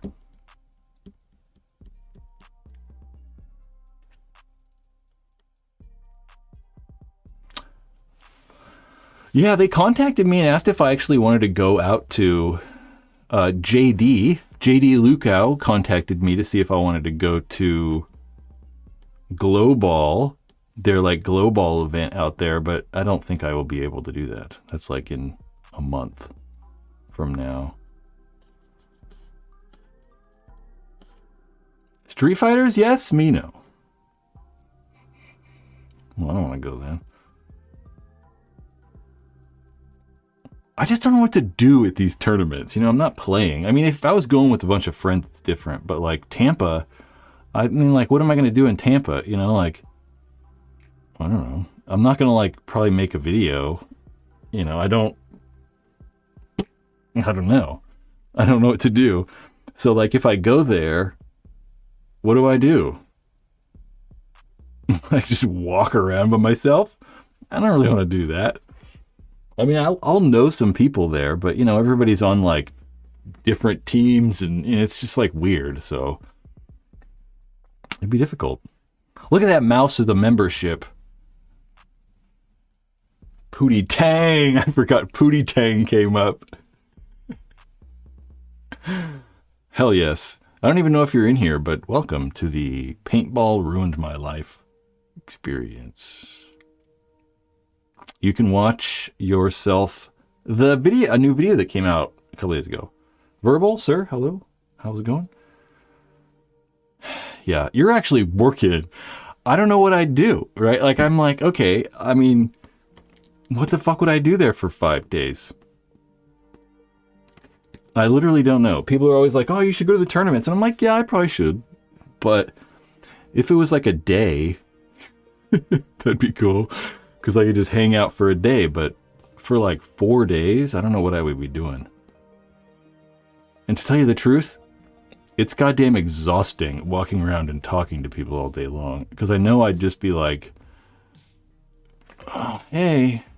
I'd just be talking to everybody all day. It's just tiring. So I'd kind of just be walking around, I don't know, doing something. But I really would like to see the stadium stuff, so we'll figure it out. Hardpoint is super lit, bruh. You didn't say the bruh part. Matt the Gym Rat was playing with a Cronus versus Fit. I know, I did watch part of the live stream. The other day, and I actually have in my notes here, Hardpoint, because I do want to talk about Hardpoint. I know, I used to know more about it, like when they first started, and I've like forgotten, and I meant to like research today and like figure out all the rules, and I was going to show some video and stuff, but I just didn't have time today, so I'll probably do it next live stream. We'll talk about Hardpoint. Hardpoint is like, it reminds me of like Red Zone. If anyone's from like Northern California, we had this thing called Red Zone, where it's kind of similar. Like you had a button and you could like respawn, and like there was a bunch of stuff. So it does feel kind of like Red Zone to me.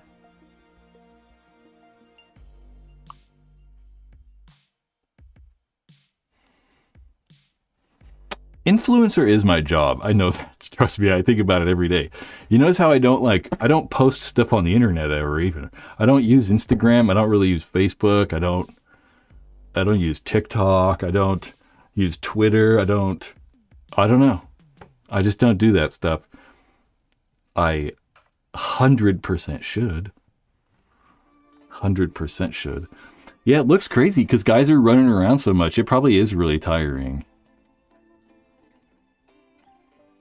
Hey, there's Mark. Sheesh. Here he is. Someone said sheesh earlier, and that made me think about you. Sheesh. Your link on Facebook sometimes posts the wrong linked video. Yeah, that's possible. I mean, honestly, to tell you the clips channel, like the ruined clips channel, I try to pump those things out so fast and get the clips done. Sometimes I fuck it up. So for sure. Sometimes get the clip stuff weird. Verbal says, really fun to see how much different the pros played versus the divisional guys. Oh, in Hardpoint? Huh. I would go crazy probably. And just run all over the goddamn place. John. Why are you on the internet? You're not supposed to have your phone. Put your phone away and go back and do homework.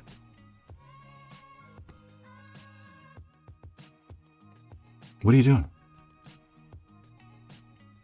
Okay. Yeah, I would probably go crazy. Like I would, I don't know, just play crazy and have fun. Run all over the place, yep. Just running all over.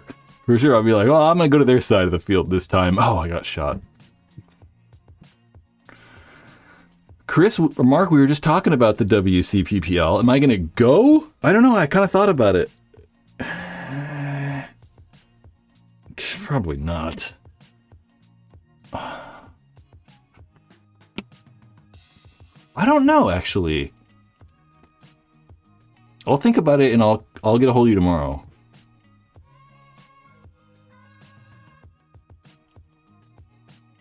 Yeah, I would for sure. I don't know. I gotta look up how it works and stuff too.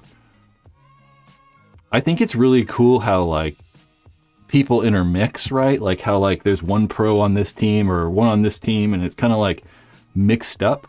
I really enjoy that. You know, Paintball Fit. I've been doing a video on Paintball Fit that will be out soon, and you know, I didn't know, like, I mean, I know about them enough to talk about, right? But researching Paintball Fit, like, man, they're great. I mean, from the outside, like, they're great. I mean, the team looks like, it's so cool how everyone's so close and, like, friends, and they're always in the field together and doing stuff. And it seems like they have really good, like, leadership and role models in JT and Sarah. and or JD, sorry, and it just seems great. I don't know. That's all. Yeah, that's about it. Man, there's a video of JD and Sarah like hugging in the pits after Fit 1, I think it's Tampa 2025, and it's just so cool. I like it so much. That's all. This is like great. Cyrus used to crash on our couch on practice weekends. Yeah, Cyrus is probably... Is he the newest player on the team? Are we going to sign some titties at the WCPL? Are these fat men or are they women, though? I mean, even fat women, I don't care. As long as they're women. You know, I don't want to be like, you know, a dude. He's like, hey, Brad, sign my tits. Should take Ozempic. Oh, Seabot, the newest. Okay. I was like, man, it's either one of them. It's also crazy that Scott Stewart was he's from here. Like, I didn't know he was from here. He played for the Northmen. I mean, you guys, some of you guys probably know the Northmen, the team, the Northmen from like, you know, the Northern California. He played for the Northmen. I'm like, wow, that's crazy. Did not know that. I don't know why he moved. He played in Denver or like Colorado for a bit too. Some brain says if it's a WC, it's fat, hairy, 400-pound dudes. Yeah, hair doesn't work well for signatures either. Bring the NXL back to the beaches. I think it might happen.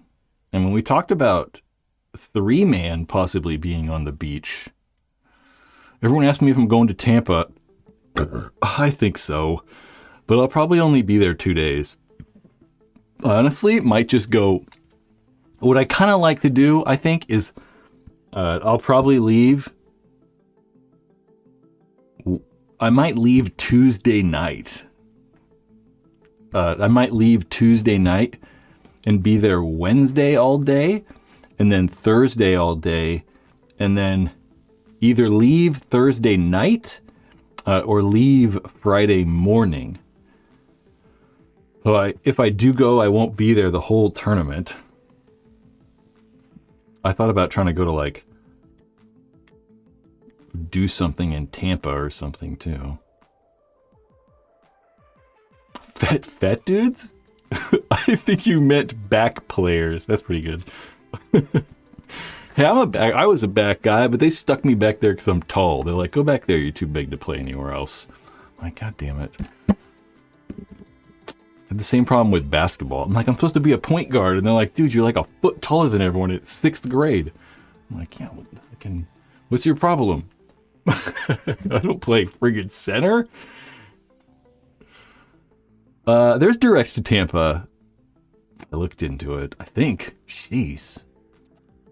SMF to Tampa? Florida? Let's just see what Google Flights tells me. Oh, connecting. Let's see if we can stops.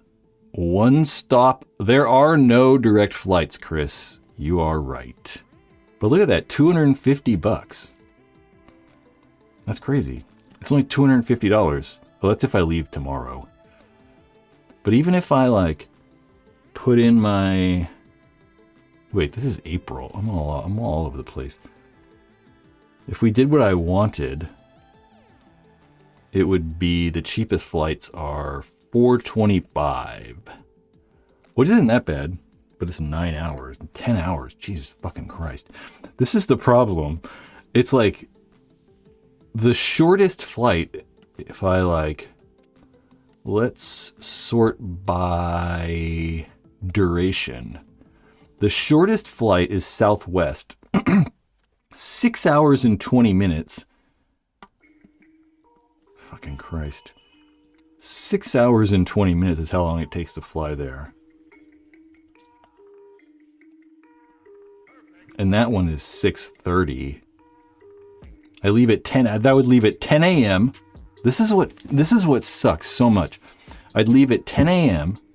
and get there at 8 p.m. It's like, like what? You know? That's one of the reasons I'm like, fuck, dude. It takes so long to get there.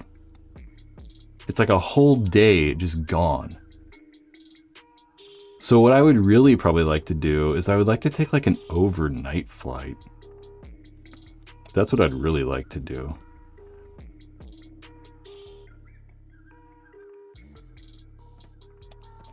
Just take like a fistful of Xanax and fall asleep. I've never taken the Xanax. Don't take Xanax. Verbal, what'd you say? I saw something about something. Just come for Thursday and let's go press the button to shoot the crayons. What? Cannons. Can you actually do that? Can we like... I think the cannons, they should go off every time someone scores. That might be too much though. I think they do it for touchdowns probably. For home team touchdowns. So every time a team scores, every like 2 minutes, the cannon goes off.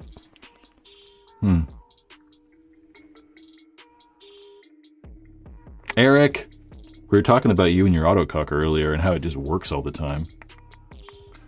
Thailand? When are you going to Thailand? I mean, yeah, Thailand's pretty bad. You gotta fly to like Hong Kong or like Tokyo or something first. It's like 12 hours, right? SFO to, let's just search SFO to Tokyo Narita Airport. 12 hours, 11 hours and 15 minutes. Crazy thing. One time when I flew to Asia, I didn't even get up from my seat the whole time. Now I'd have to like get an aisle seat. Marshawn Lynch pushing it over and over. Does it actually work just over and over and over? Huh. Maddie said he was gonna like try to announce from the pirate ship or something. I'm like, that's crazy.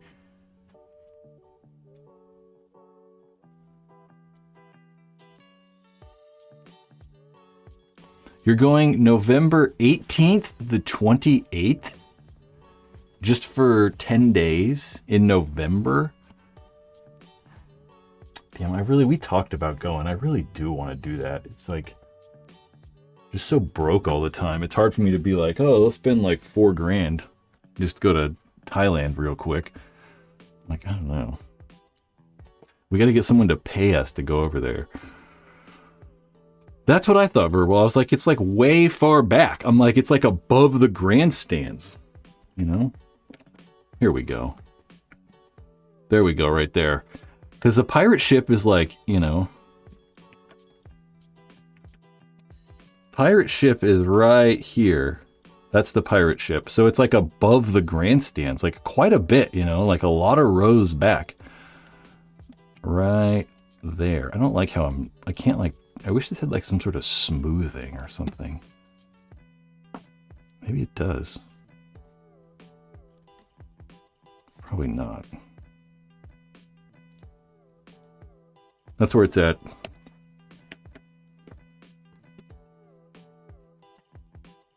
Yeah, it's freaking like way up there. It's like in the second row. It's like in the upper deck area. Maybe not, because this looks like all lower deck, and then upper deck's like this to here. Either way, it's definitely far. It's not like mega close or anything. We can finally telestrate on the screen. It's fantastic. We can telestrate all over. Oh, gotta get the freaking thing to open. No, I don't know.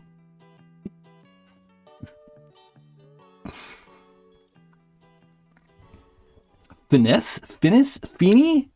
Remember Principal Feeney? I think the comment he made about commenting from this ship was just a joke, for sure. I don't know. It might have been, for sure. I kind of thought that too. I was like, oh, maybe he'd just do it for like a game, you know, just to fuck around and then go do it for real, for sure. Oh, that's true. Although if they did it, they could talk louder without players hearing them.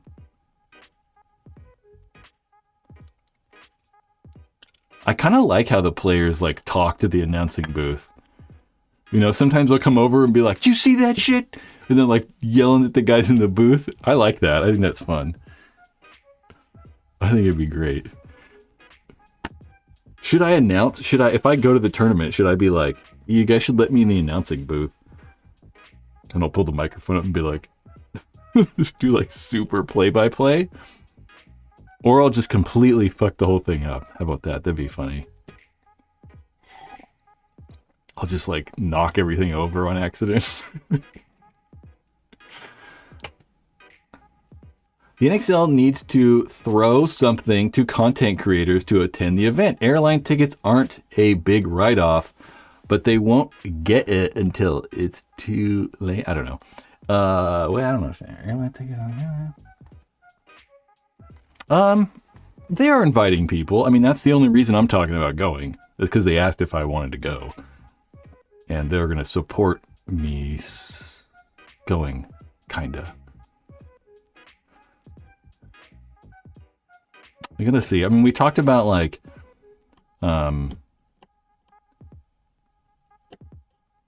Chris, you want to go? I thought about, like, I mean, I honestly might, like, we're going to talk about it tomorrow or the next, very soon. It's got to be very soon. But we talked about me making, like, behind the scenes, like, kind of like NXL World, not NXL World Cup, Major League Paintball Plus behind the scenes. Because that stuff's really interesting to me. Like, I find it really, really interesting. So there's quite a few of these YouTube channels, but there's a brand new Dallas Taylor. Who is Dallas Taylor? Like, for real, though. Isn't it like... Why am I thinking of, like... Is he Crosby, Stills, Nash, and Young or something? I saw this guy speak. Yes, that's why I know. This guy came to my rehab. He died in 2015. I don't talk about rehab much on here. I went to rehab when I was 16. This was a whole situation. But he came and talked to us. That's funny. They were like, and he was like a player in Crosby, Stills, Nash and Young. And he talked to us all about like how when he was a drug addict, he like was in their band and he like just totally fucked up the like being in Crosby, Stills and Nash. Anyway, that's not what we're talking about. We are talking about this guy. So this guy's made like a bunch of, he's an audio engineer and like for movies and TV shows and like big things. And he's done a lot of like behind the scenes stuff recently, really very recently. And the channel's only 9 months ago. But this channel's great.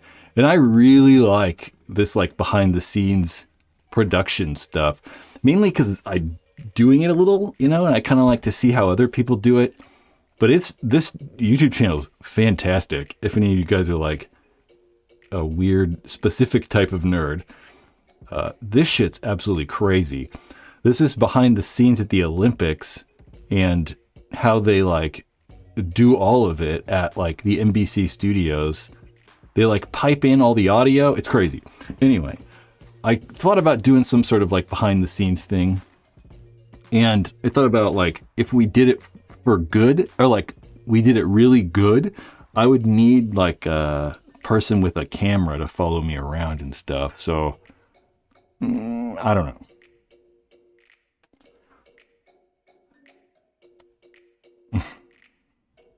So we might do it behind the scenes kind of like thing. I think run and gun style like he does. How like I would just have a camera myself and I'd have a microphone on and I'd hand the microphone to somebody and I can just talk to them for a minute and then go to a different station and talk and like, you know, do that. I think that it's probably going to work the best. You got to be a camera operator though. The problem is you got to find people that know how to operate cameras well. Chris, you could learn, but I mean, I got to have someone who can, like, just knows how to use the equipment really well. Like Michael Dufort. Dufort could do it because he's, he knows his equipment. He just like turn it on and film perfect and all the settings and, it's just easy.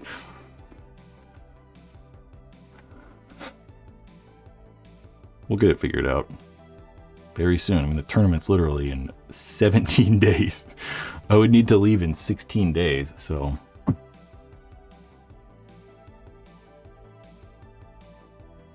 Verbal's busy, and he's a goddamn professional. So people like that, I have to pay.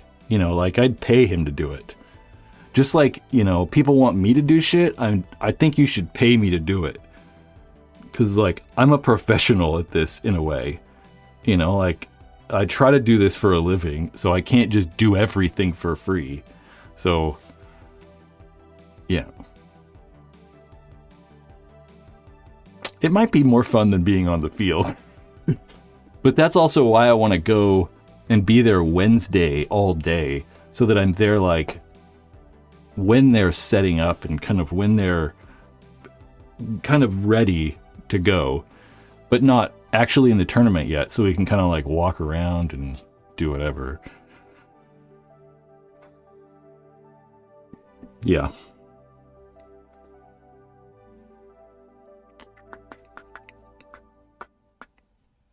What's the day rate? The day rate for a pro videographer?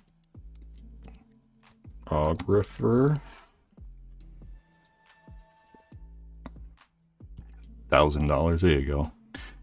Early career people. We're going to go with about $800 a day. That's the lowest day rate. But that's like a standard, probably a 10-hour day. Yeah, $800 is pretty good for a day. You're like the cheapest person possible, though.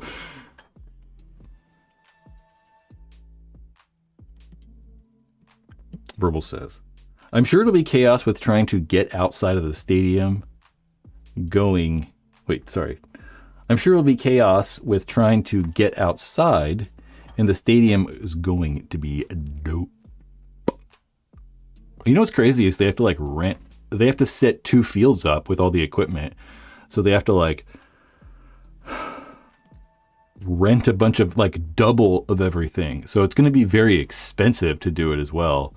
They're not renting like doubled cameras, but they'll probably have like double tripods and stuff so they can just take off the camera and move it to the other tripod for the field outside the stadium. That will be difficult. That's what's crazy is like, so they're going to stop filming.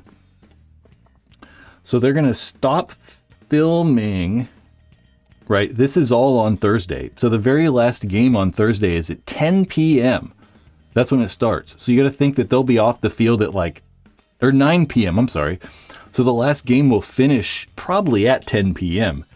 And then they have to move all of the equipment that's inside the stadium, outside the stadium, and be ready by 10 a.m. the next morning for the pro games to start outside the stadiums. So it's a hell of a feat.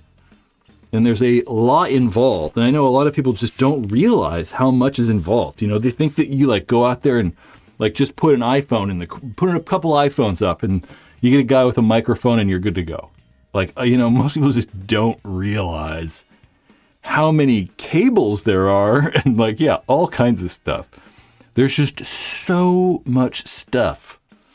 There's like 14 different audio tracks that they record and like, it's kind of crazy. Double the cables, probably. I can't imagine like having to like organize it all too. I thought about that and I'm like, man, that's so much like, just like so much work with the organization. Just, they probably use like $400,000 or like $300,000 worth of equipment every tournament. And somebody has to go and like decide everything to rent. They got to decide the camera body they need and the lenses, and then they got to figure out which batteries go with, there's all this stuff that they have to figure out. It's just like, it would take like, it's just so much stuff. You can broadcast off a device. You can do it, right? You can broadcast from an iPhone. It's a little... You could do it. Fucking iPhones are crazy.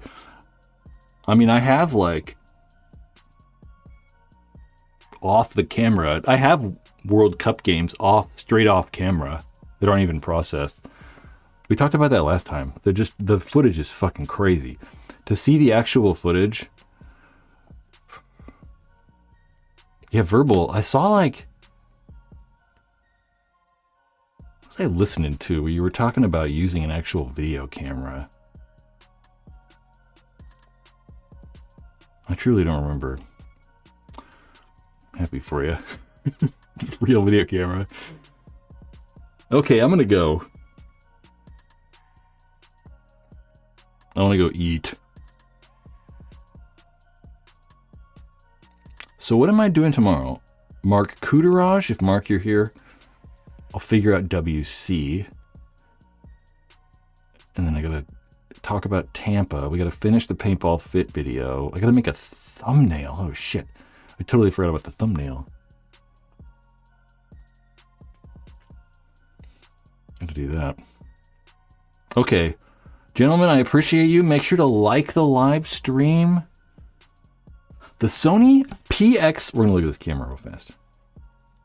The Sony... Dude, I'm all about actual cameras. It just doesn't make any goddamn sense. I mean, I've talked about this at nauseum.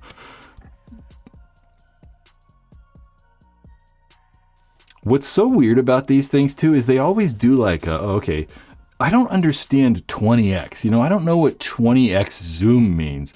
But thankfully, they put this right here. And you got a 480 millimeter lens. Just think about that. 24 to 480. It's crazy. Ooh, it's got AI. Ooh, built-in ND filters? That's what I'm talking about. You got a quarter. Is it a electronic ND filters? Or are they like those manual ones that slot in? It's probably like electronic, huh? I don't know. How much is this thing? Like 45? What are they selling this for? Is it even new? Oh, look at that. 46. That was a pretty good guess.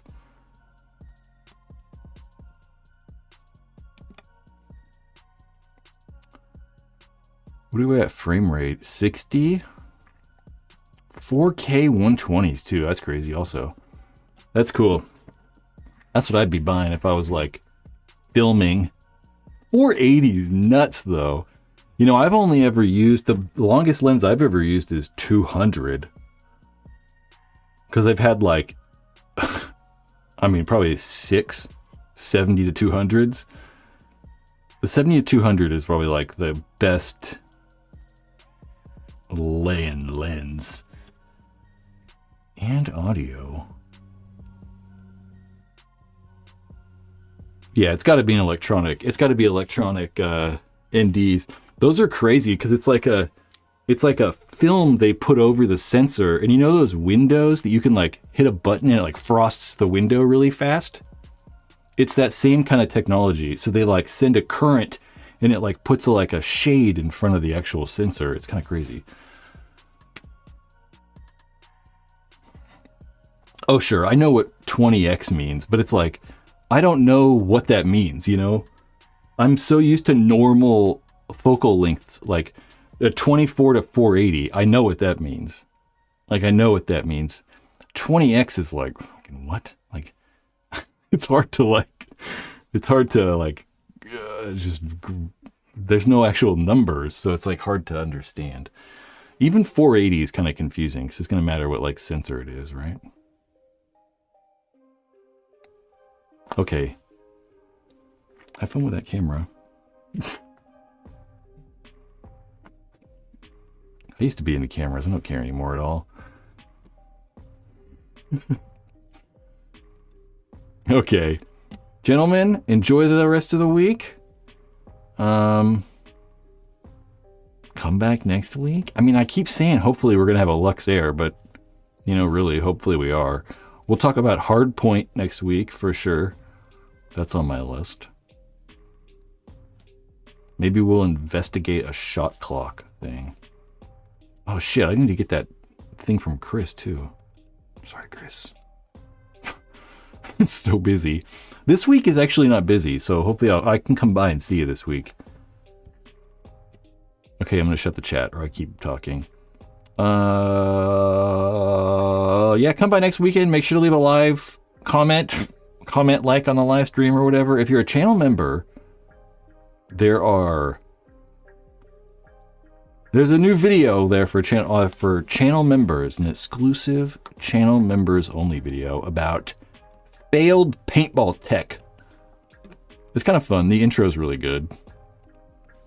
I'm sure about that. Okay, we're closing. Enjoy the rest of the night. I gotta hit this button though.